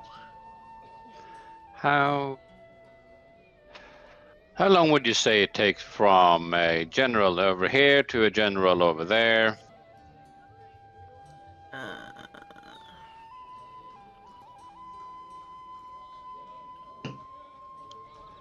I'm going to assume you see what I'm doing. Yeah. I'd say if you like cut through various different areas, I'd say it's gonna take you about an hour and a half.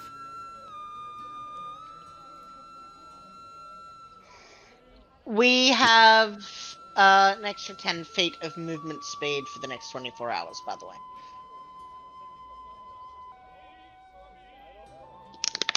It's about an hour and 10 minutes.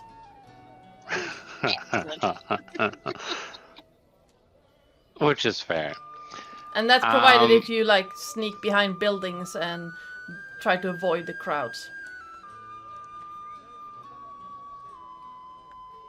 I'm mostly thinking that between here and there seems like a much more logical thing to do than going here and there, because we're not going to have an audience with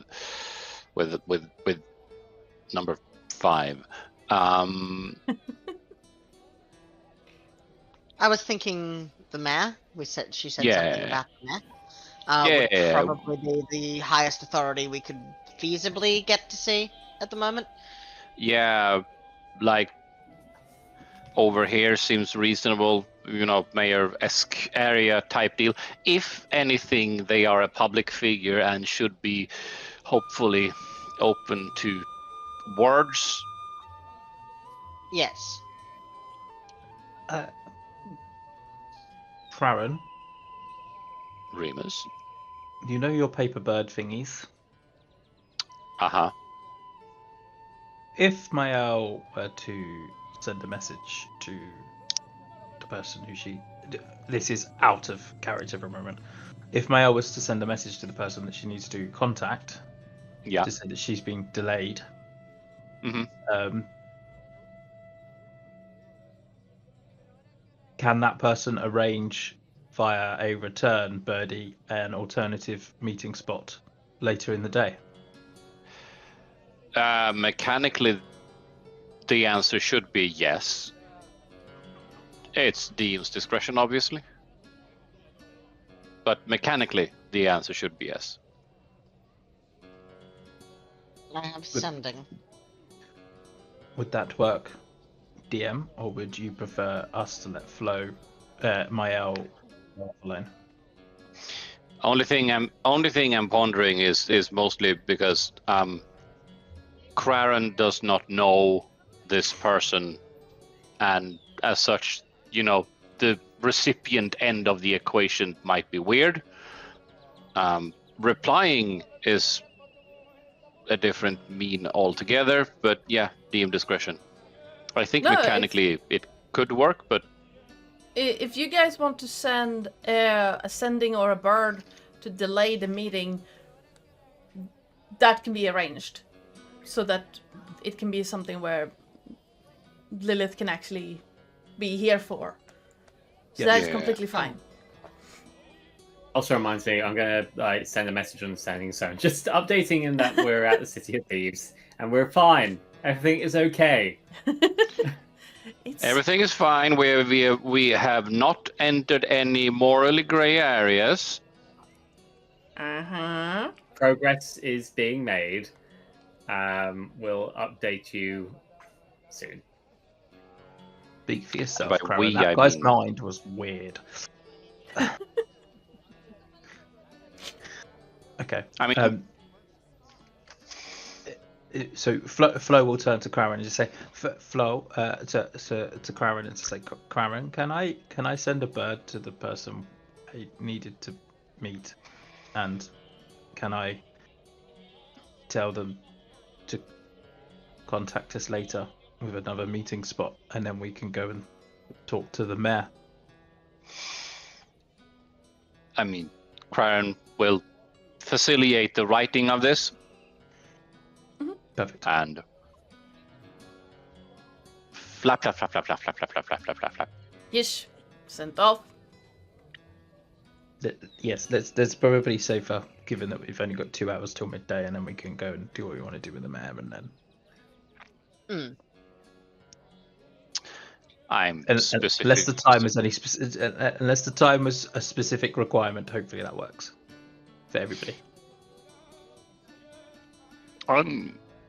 Craren is personally not having any objections to postponing things. Okay. Craren is, however, going to have a very, very firm internal monologue objecting to your suggesting of doing the mayor. No. Why not? Well, I mean, you don't know. They could look exactly like Oren. Random thought of the day. Could you polymorph someone to look like someone else? No, you could disguise self them probably though. Well, no, you could disguise self as self. But I mean, you should, well, not polymorph. No, not polymorph. No. Yes, no.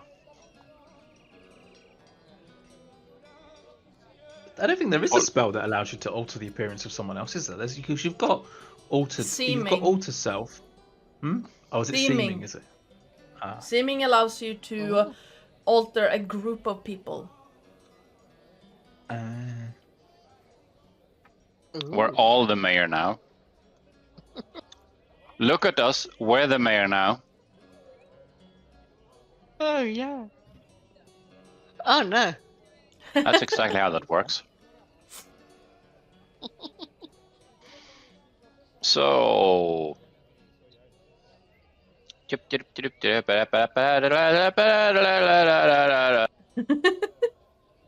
that's what we're going to do.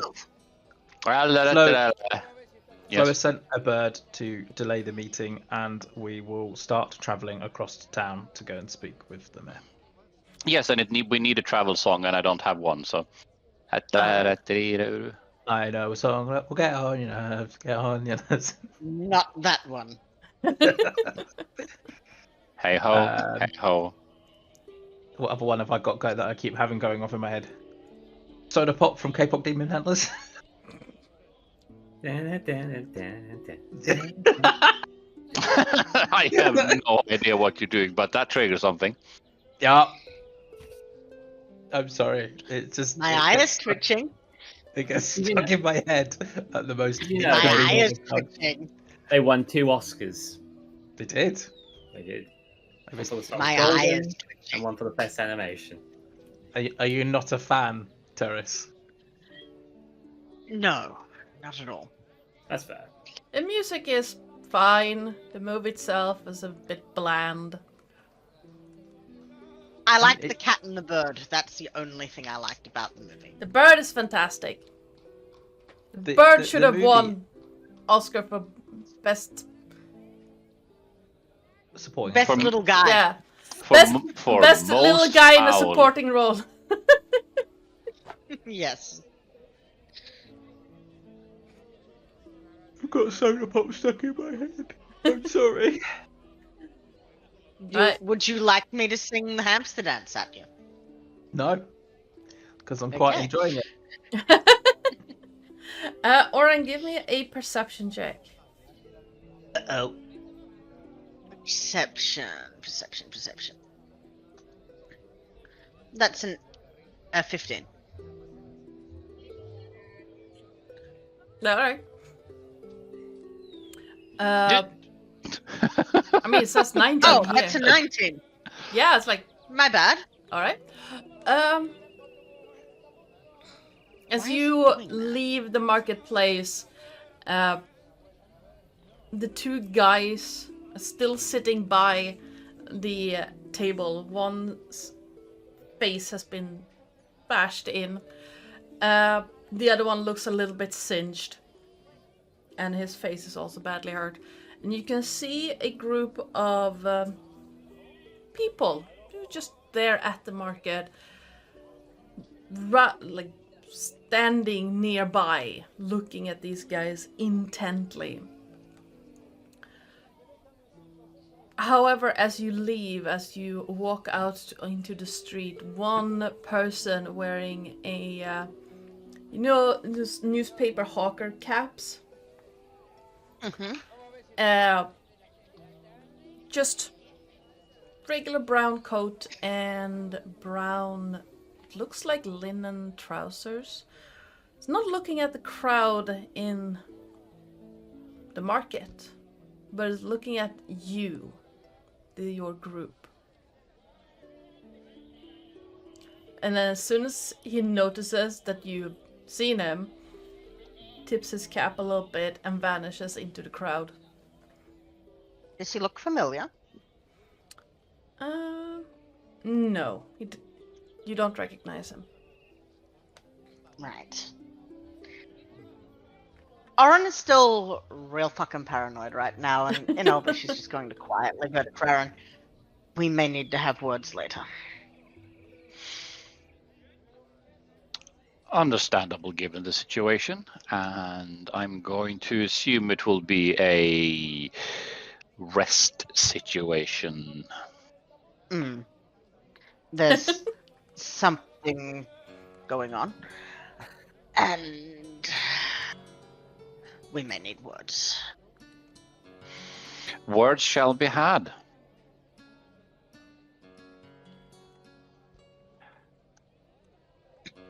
It'll take you. Are we?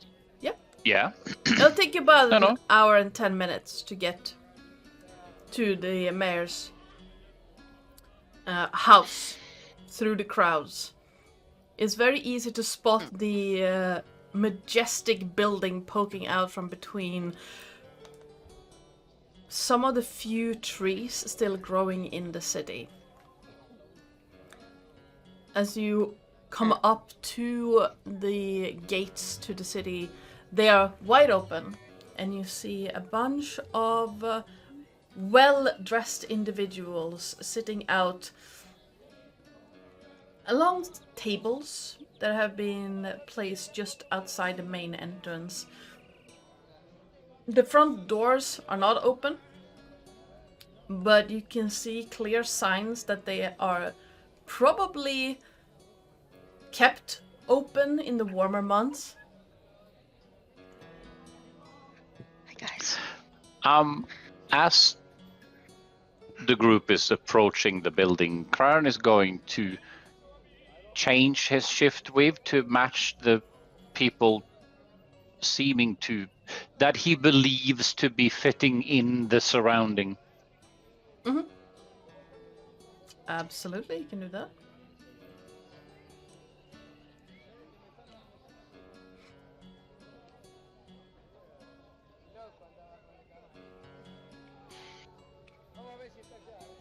Are we just going to stand outside the building, or are we going to understand what is, or is it we're just looking at things at the moment? Well, you have to decide if you want to go inside. The doors are still closed. You can see two guards. Craren is going to approach it with a very natural confidence of I'm belonging here, and just go approach the door and at least attempt to open it. All right. As you approach the door, you see two city watch guards standing by the door, and as you get close enough, one of them reaches over, grabs the handle and opens the door for you. Excellent. Thank you. If you're here to see the mayor, it should be up the stairs room. He's in the reception room. Marvelous. And is going to ping the guard a silver coin. Thanking you, sir. And Cran is going to continue his walk inside. And Oren will follow like he's supposed to be there too. Yes, I am here. I am following. This is fine. I'm not in trouble at all. Not wanted by dozens of people or anything. No. But, you know, with the usual confidence of I belong here, and considering this is technically official business, he's going to approach the situation as if it is official business and just continue to walk straight up to the mayor. Excellent. All right. You do see on the second floor a open door. So you come into what looks like a main foyer. There's a staircase leading up to a landing, and along the bottom floor, all the doors are closed, but just up the stairs you see one door that stands open, and you can hear piano music coming out from there, and I'm gonna swap you over to that. I had one here earlier.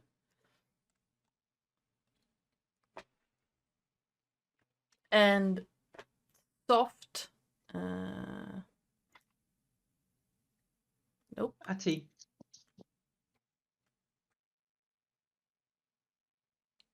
Is this the one I found?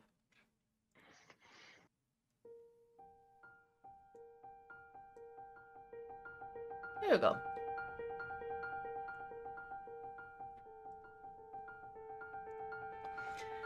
And you can hear voices that echoes slightly against the marble stones of the grand entrance that you're in. You can't discern any words from it, but there's clearly people talking. You can hear 3 different voices. Is it upsetty spaghetti or just conversation? Just conversation. Okay.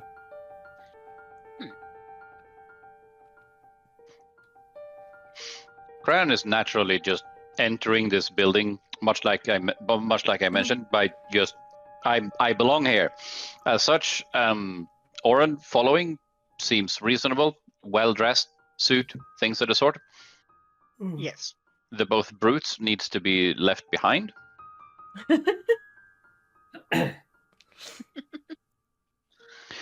Not from a excluding anyone in the party point of view, but more from it detracts from the I belong here vibe of things. And they will obviously enter the building after the fact, of course, but from a selling point, yes. Okay. I mean, technically going it's up to them, because we're just going straight up. Yes. Are you going? You've gone straight up, have you? Okay. Yeah, just enter straight up to the thing. Crown pinged the coin to the guard, and he seemed to enjoy getting paid. Okay.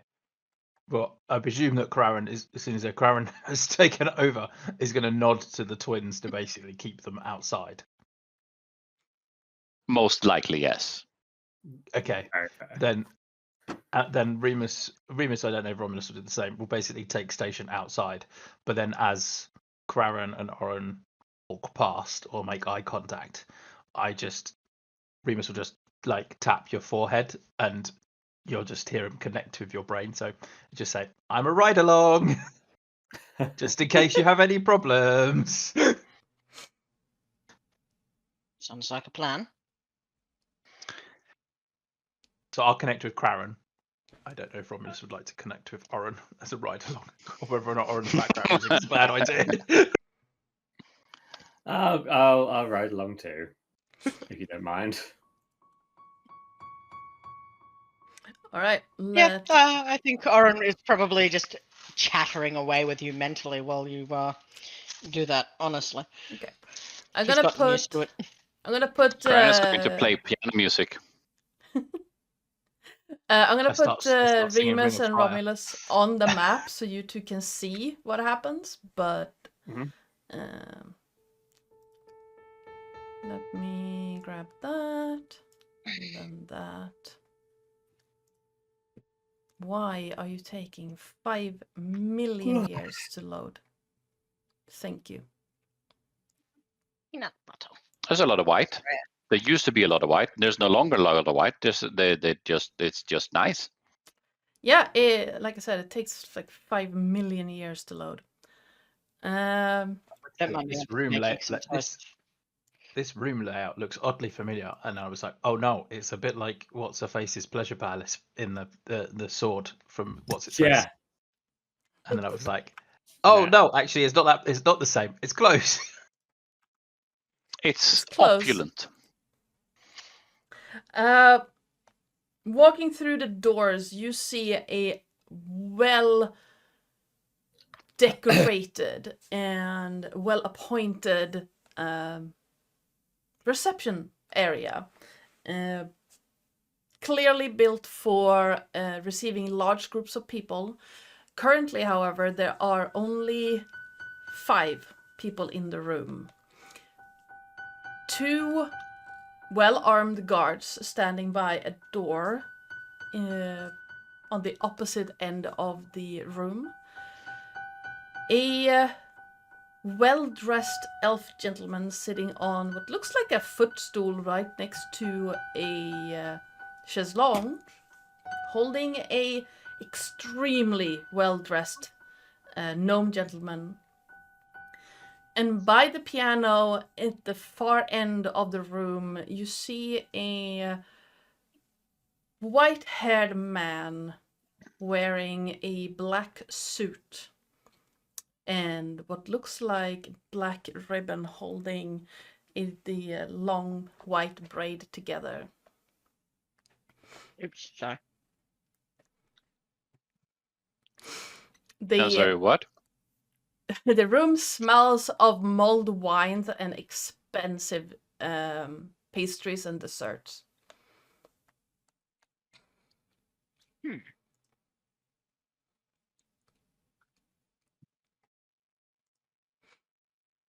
Right then. Would we have any reason to understand to make the deduction of who's actually the mayor? You can both give me a intelligence check if you want to see if you can remember facts about the mayor. Wow. As soon as I get back into the thing, I will do the thing. I because it's like I keep moving my character sheet, and I want it to be on the right-hand side, but sometimes there's important information on the right-hand side, so I close it. And then I don't remember opening it up until you ask me. That's fine. Hold on. That's Searching my Word document. rather piss poor. Bam, bam. There we go. It's like I have a +9 modifier. Yeah.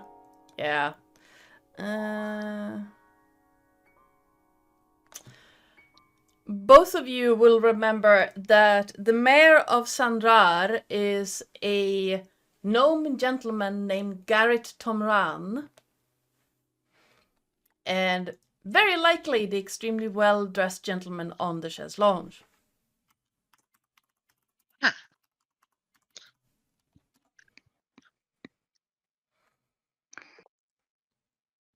Right. Let's see.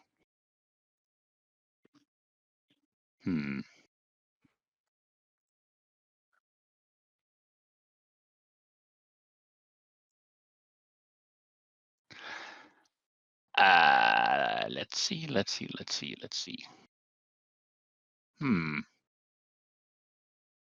That's. I was just trying to see. Does Cryon have anything? If you look into late 1700s, I mean many hundred years before that, but late 1700s because we're pre-industrial sort of thing. Mm-hmm. Late 1700, early 1800s. When you met someone higher up in a formal setting, especially if you were invited, which we are definitely not, you would normally bring a token gift of some modicum of something as a token to, yes, hi, yeah, we bring gifts, we who are not you, please listen to us.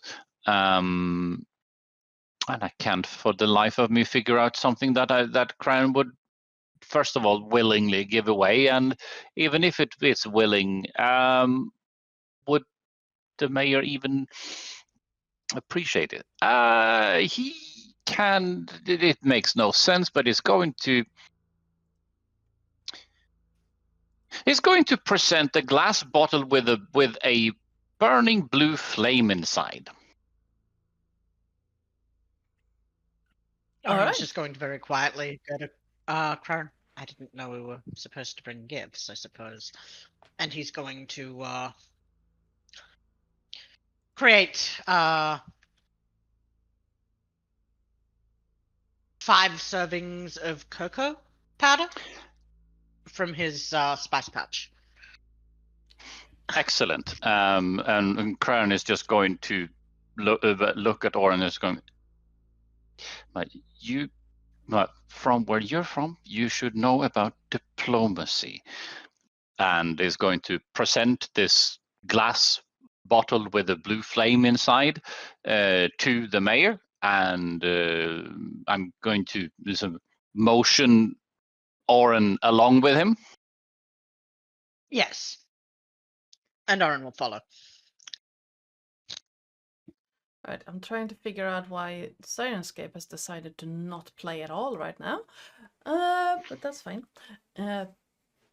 The gnome looks up and is, "Oh, new guests!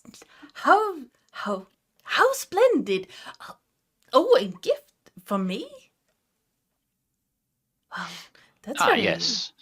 very polite of you. I do not believe I know who the two of you are. There's probably a shortcoming on my end." Not a bother. We're merely traveling through the area and mostly on a business journey, and for natural reasons, we felt that this was would it be pertinent to pay heed and visit Your Excellence. Flattery will get you everywhere.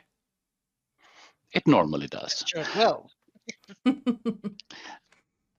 But no, we're here on mostly business, and we ran into some on our way here. We ran into some miscreants in the market, and just want to inform you that it has been dealt with.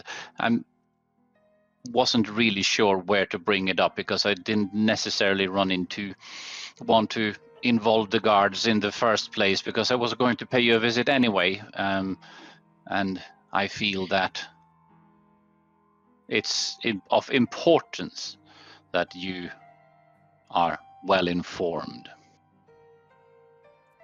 Oh, Yes. again, very kind. I am, as you have deduced, Garrett Tomran, the mayor of the beautiful city of Sandrar.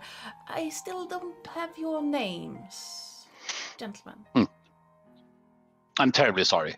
I'm Craren Rirant, and this is Oren Weaver, is it? Yes, player so, observation because I just see things written as Oren and not normally last name. Yes, so it's Weaver, weird. though, right now he's going by Talon.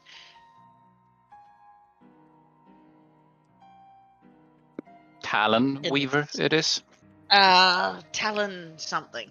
I can't remember what the surname is for that particular. So there you go, Talon something. Yes, that one. Yes. Naturally, that's what Craren is relaying. Naturally. Yes. Now,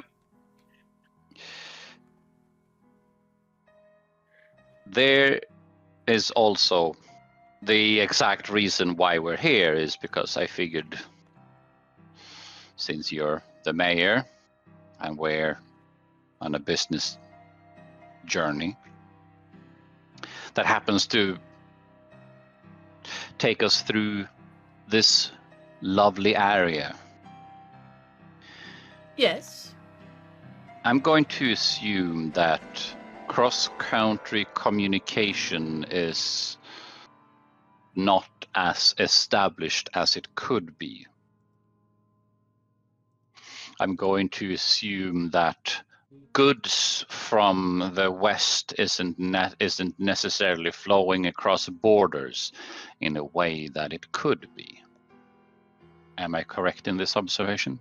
Well, yes, but goods from across the mountains? What do they Amongst produce elves. there? They amongst All elves. sorts of wonderful things. Oh yes, that blue flame which you have over there, and Gran is going to produce a dagger, which he has in his pocket, just not unsheathed, but just and things like these. It's a simple dagger. It is, however, and it's going to just lightly pull it out as a. It's a fascinating piece of kit. It's a rather rare metal. You might have heard of it, but it's called Bayersk. And sharp as they come, lasts forever, and nasty if you manage to cut yourself on it. Doesn't stop bleeding forever. It's handy for cooking, mind you. Right. And you are... you say that you want to sell me personally this, or is this We're other- working with enablement. There is a mode of transportation that isn't necessarily present in this area as of today. It would be its formal name is just called Lightning Rail, but let's not delve into those details. I know what a lightning rail is. I didn't know that House Carnis were expanding it west. It's more of House. What's it they're called again?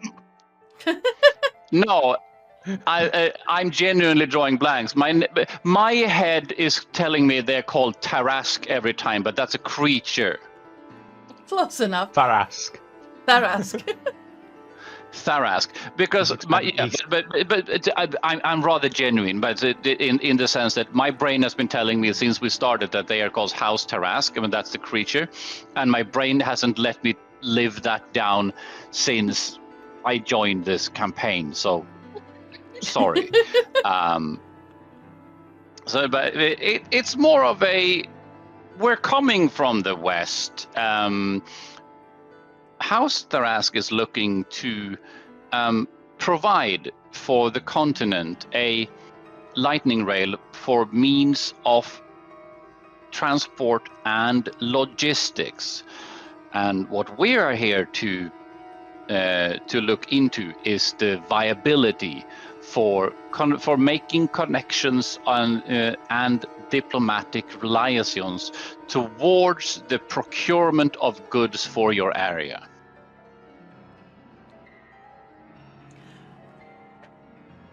House Tarask is building infrastructure. infrastructure. Yes. The finely dressed elf leans over and whispers something into Garrett's ear as he listens carefully for a moment. House Sarask are those who like to find dragon shards, are they not?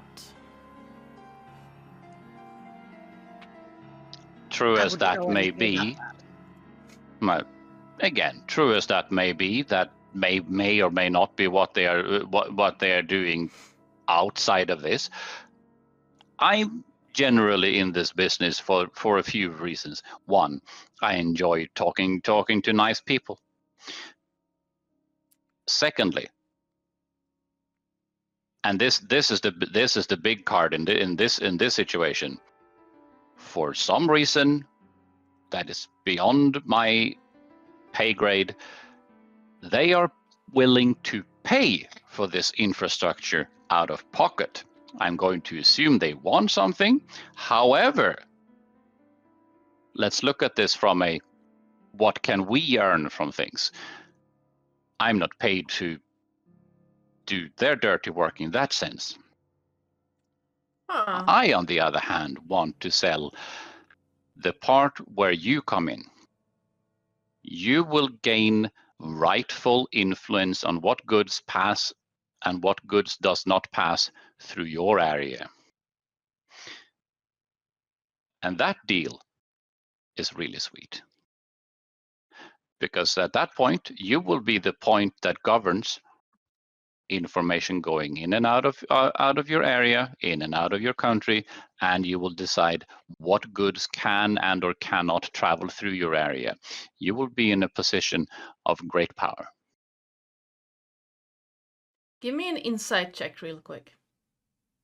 Surely, I jest. The Insight. yes. The other elf leans forward again to whisper in to Garrett.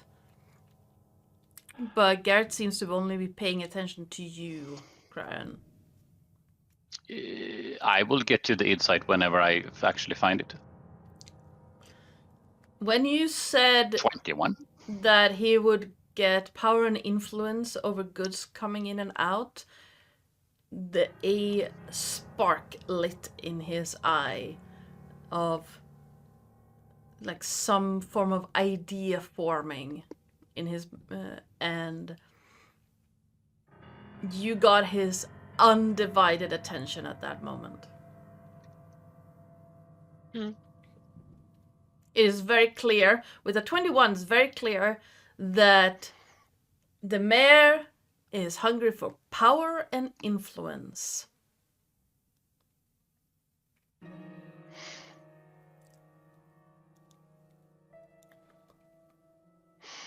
So this being said, what do you say? It's a big prospect, and if you bite first, you're the one with all the cards.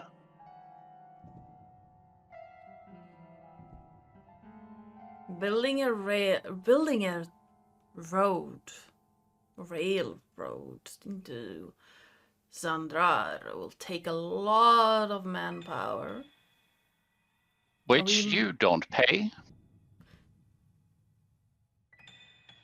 True. It will also risk upsetting the other houses, but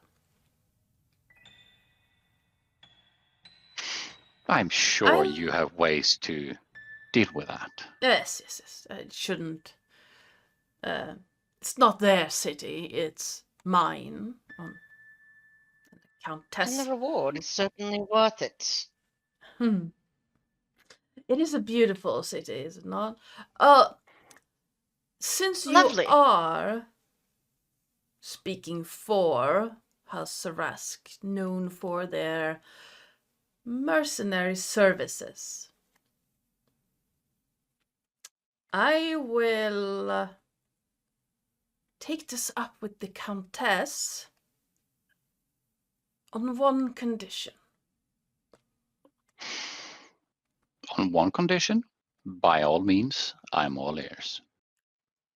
Being intelligence beings like the two of you clearly are, you know we've had a little bit of a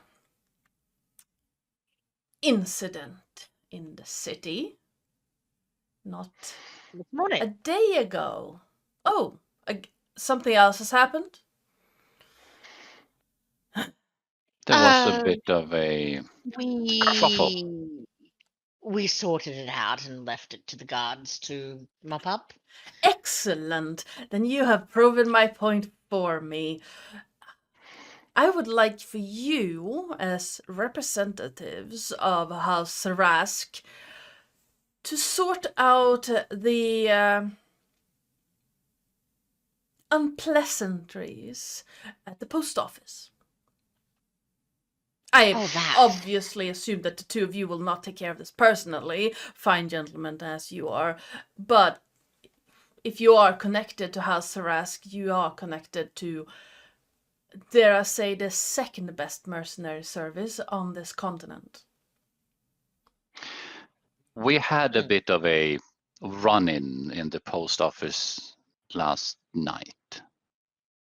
You were there. I am so terribly sorry Yes. that your arrival to our fine city was marred by such absolute disaster. Well, it's hardly your fault, good man. Oh no, but I represent my city, and you were treated so poorly. The miscreants, however, they were swiftly dealt with. I am Yes. very glad to hear that. Then you are more than suited for this task, I'm sure. Now, this being said, these nuisances you speak of, do they have names and faces?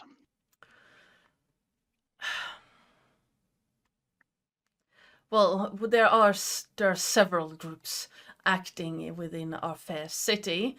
Some crude individuals from outside call us the City of Thieves, which is just such an insult. How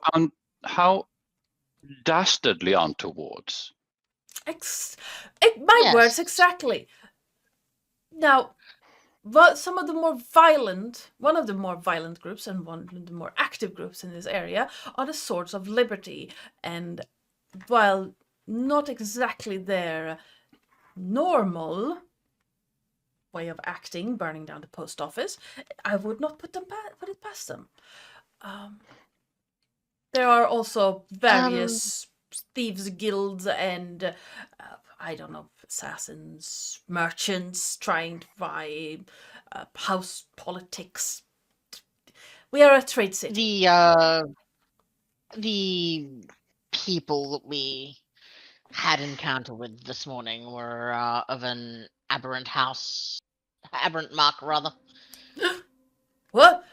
We have Tarkanan's agents in our city? I'm gonna need to talk to the Countess about this. She's the one in charge of the city watch. This needs to be stopped. Now, out of those you mentioned, is there anyone in particular that is of most annoyance towards yourself? I mean, and if so, if you can name one, would you be able to provide us a honorable writ of execution? What? What I'm saying is that if you want us to deal with something that falls outside the frames of the law, we need a formal excuse. If you catch my drift. I do not know particular individuals. So obviously, I don't move in those circles. Naturally. Ridiculous. But I can give you a formal order, or similar. I wouldn't dare ordering around guests to our city, but a permit. A formal request, perhaps? Yes, thank you. Yes, a formal request for whatever mercenaries you two fine gentlemen manage to scrounge up, or hire, or employ, that you are allowed to move within Sandrar without being hindered or accosted. And should you need to take the life of someone threatening our fair city, then you shall be so excused to do so. Excellent. Excellent. I don't suppose that could be backdated to this morning.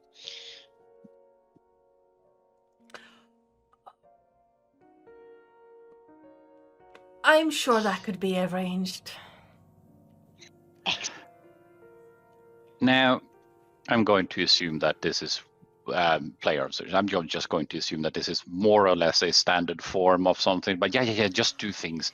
I just put some ink onto this thing. Yeah. I'm going to assume it's not a large formal. You need to go to this archive Oh, and no, do no, things no. type. It's what he's gonna say is, where I can have a runner come over with the documents if you don't want to stay here, to wherever you are staying. Like, what estate are you staying with? We just arrived the other night, so I'm now trying to figure out what the name of it was. By Pikeman's reading the notes that we... What? I'm sorry, what? You're staying at the Pikeman's Arms. Yes, we arrived just the other day and had managed to have an overnight at the Pikeman's Arms, and just... I will say it was survivable. We may have to upgrade. No, we definitely are, but much like I said, for a first night, just to rest a weary head, Yes. it We was were very it was tired. doable. Right, yes. I assume you were staying with this Tharask enclave, but they don't really have that large of an estate here. Of course. And also, if we don't stay at the enclave, you know as well as I do, the best place to find information is where people drink and eat. How very clever. Yes, of course. I have my own ways of finding out what I need to know. And you see him look over to the That well-dressed sounds most elf. excellent. Oren is Now- going to give her a little wink. Now, while we are out and about, should you need further information on the infrastructure end of things, please do not hesitate to further contact us, and he will produce a business card and hand to Garrett. How fancy. I appreciate it. I hear... Let's see how to phrase this in a rather diplomatic fashion. I hear that the outlooks are nice when the light is blue. Oh. Yes. I will have to DM roll a d20 to see if... Right. He seems to understand. seems to understand. It at least vaguely.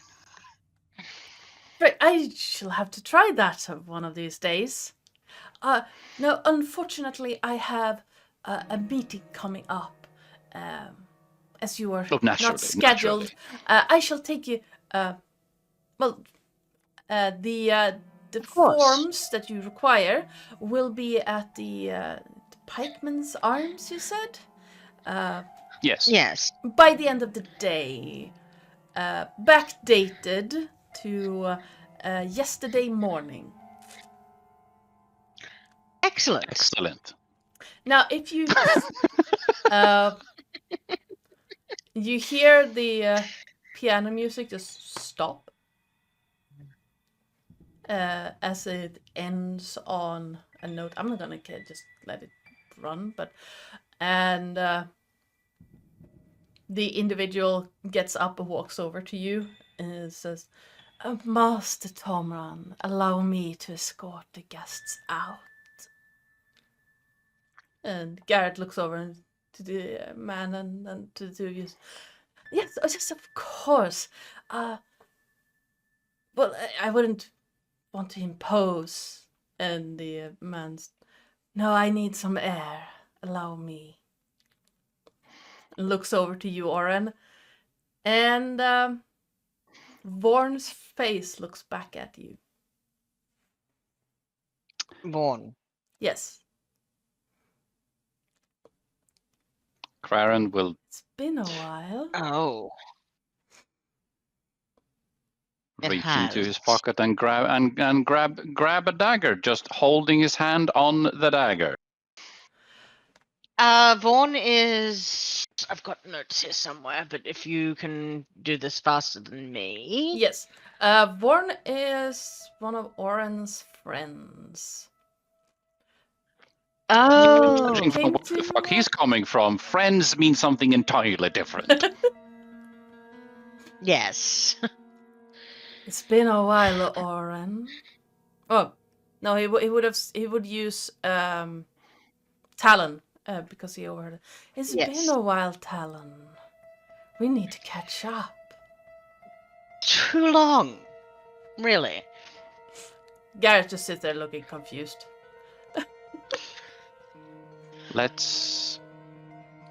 Shall we? What? Yes, let's. What brings you to the city? I'm escorting your brother on business. My. Of course you are. Shall we? We shall. And Craren is not going to let go of the dagger. He has no reason to. In fact, less than 0 reasons. Oren is going to actually use sending to you, Craren. Because I don't have a message, I don't think. I don't. Yeah. So he's actually going to use sending. Oh no, sending you have to speak still. Yeah. don't you? Yeah. Never mind. We will undo that sending. I mean, you can use the relay system to. Oh, to yes. reverse. He's just going to go to the relay system.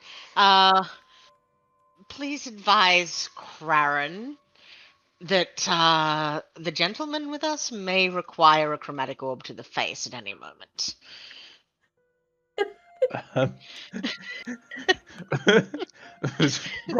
Was Romulus connected to Oren? I'm going to assume muted. this, yes. Nathan, you're muted. I was like, yes, I am connected to Oren. And I'm like, what the fuck? Okay, then you go and tell Romulus, who then tells the same thing to Craren. Okay. I love the fact that the twins are now just effectively human walkie-talkies for the two elves. It is complicated. I'm going to, as Craren is going to mutter back to the relay again, I'm going to assume that falls within the overarching category of words later. Yes, words later. Yes. Romulus and Remus are just having the weirdest weirdest conversation downstairs. and I'm going to assume that the guards will just hear only these words because these will be mostly the only words spoken since the other guys left. Yep. Are they speaking in code? So exiting the building. Exiting the building. Remus, Romulus, you see Craren and Oren come out in the company of a white-haired gentleman wearing what looks like a black suit, not too unlike what Craren wears from time to time. Just almost the same kind of cut. Very nicely made. And both your elf companions look very uncomfortable and kind of tense. So, Carnis is going to mutter in Elvish now that we're outside the building. I'm going to assume you enjoy your jugular intact, so please don't make silly mistakes. Not to Oren, but to... of course. Yeah. You are... So, Vaughn, Yes. Sorry, go ahead. I was just gonna say, you are... feisty. I'm quite happy not being pursued in a funny manner. Now, speak your reasons and be a decent elf, okay? He's not a decent elf. That's a different argument. I spoke over you, Talon. I assume you have already informed my brother that I am in the city, if he didn't know already. He knows, yes.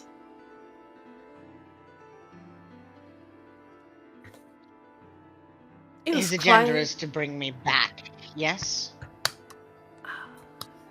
The mission has always been that. Meeting you here was coincidence, though. Let him know that if he pursues this, I will not go back, but one of us will end up dead. I can tell him that. And where you're staying. I hope you have a continued... Also tell him that this time it might not be the dagger between my shoulder blades, but his. You always were the better of us. But you've been gone for a while.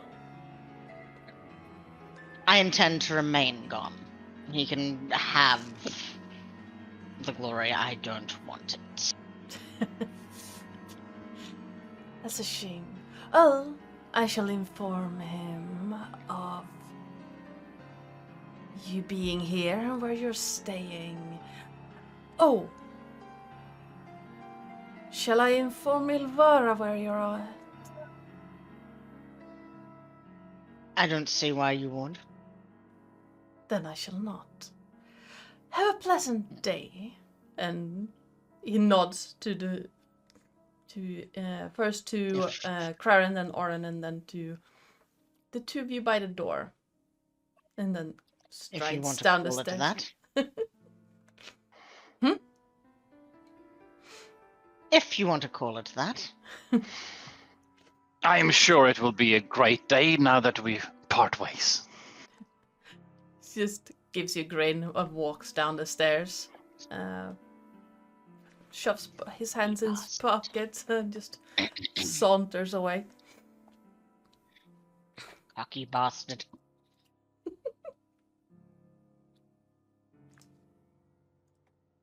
Resisting the urge to use Zip It. I always wondered what it'd be like to be in a relay. I apologize, boys. I could take that off my bucket list. Relay running is one thing, relay or other things, but yeah. And so the game of telephone was invented.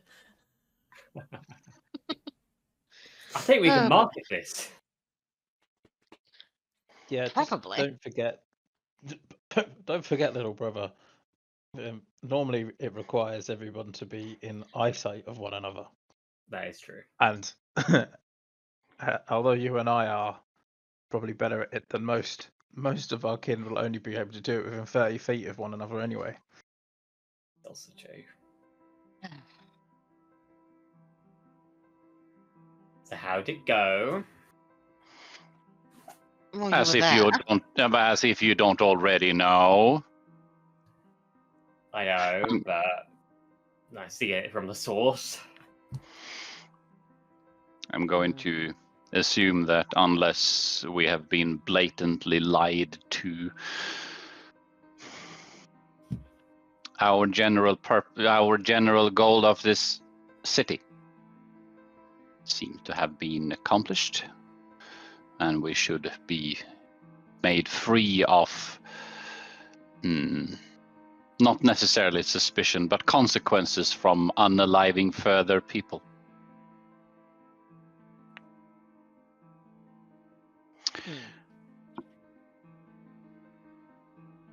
There seems to be several bands of miscreants, 2 expressions of those we have already encountered, one earlier today and one when we arrived. I'm going to assume that we're going to run into further, let's not call it resistance, but hindrances. Yes, complications on our way further. But You've heard. Go ahead. yes, but with a nice piece of paper saying that if we need to have drastic approaches, we are allowed to make such.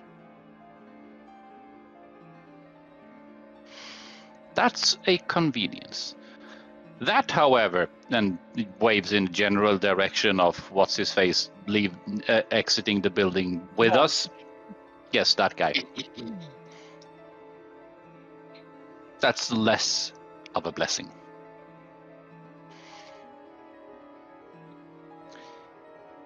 I'm going to assume that. Yeah, I'm going to assume that something's up. You could say that. So it's basically midday. We have half a day left to do things, and we are rescheduling other things with including flow. Is there a lot left of this session to do any new things, or are we just heading towards dinner somewhere? It is currently just to round off things. Yeah. Hold on. You're currently approaching noon right now after this talk with the mayor, and with 20 minutes left of the session, we're not going to start anything new. But you do have, you haven't had a reply yet of your rescheduling, but I'm not. But on the other hand, it has to have reached someone, and someone has to read it, and then so it's only reasonable that it hasn't been a reply just yet. Yeah, exactly. You haven't heard a reply yet, but you can assume that the request has been sent and received. As DM, I'm gonna say that they are willing to reschedule. And you currently have another 3 hours to kill before the next meeting time, so to speak. Yeah, but so we are I'm going to be doing that next session. Lunch? Yes. Maybe lunch? A luncheon? Lunch is good. Yes, luncheon. Well, unless we want to visit the Countess's house, if she's the one that runs the guards, maybe it might be interesting having a chat with her about the shit that's going on in the city. I mean, yes, but at the same time, I think from a diplomatic point of view, it's might be a good thing to let Mayor, what's his face? I lost that it's on the other tab. It's in here somewhere. Garrett Tomran. Yeah, that one. Where the fuck is that? Oh yeah, it's halfway up the thing. I had to scroll a bit. But yeah, I think it's safe to say that the mayor will be talking to the person in question. After having talked to the person in question, we might be at a situation where it's more likely that we are granted an audience rather than just walking in.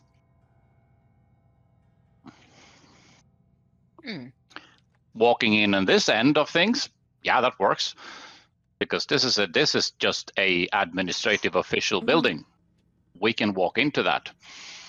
The other place, that's someone's home, and that's it's an estate, but that's someone's home. We can't quite as easily just barge in there without consequences, mind you. Barging in is easy. I'm glad you ended the last bit, because Rufus was about to say, or.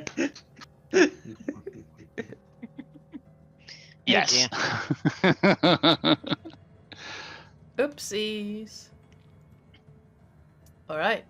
Well, I think on that note, we are going to be ending the session here and pick up again next week.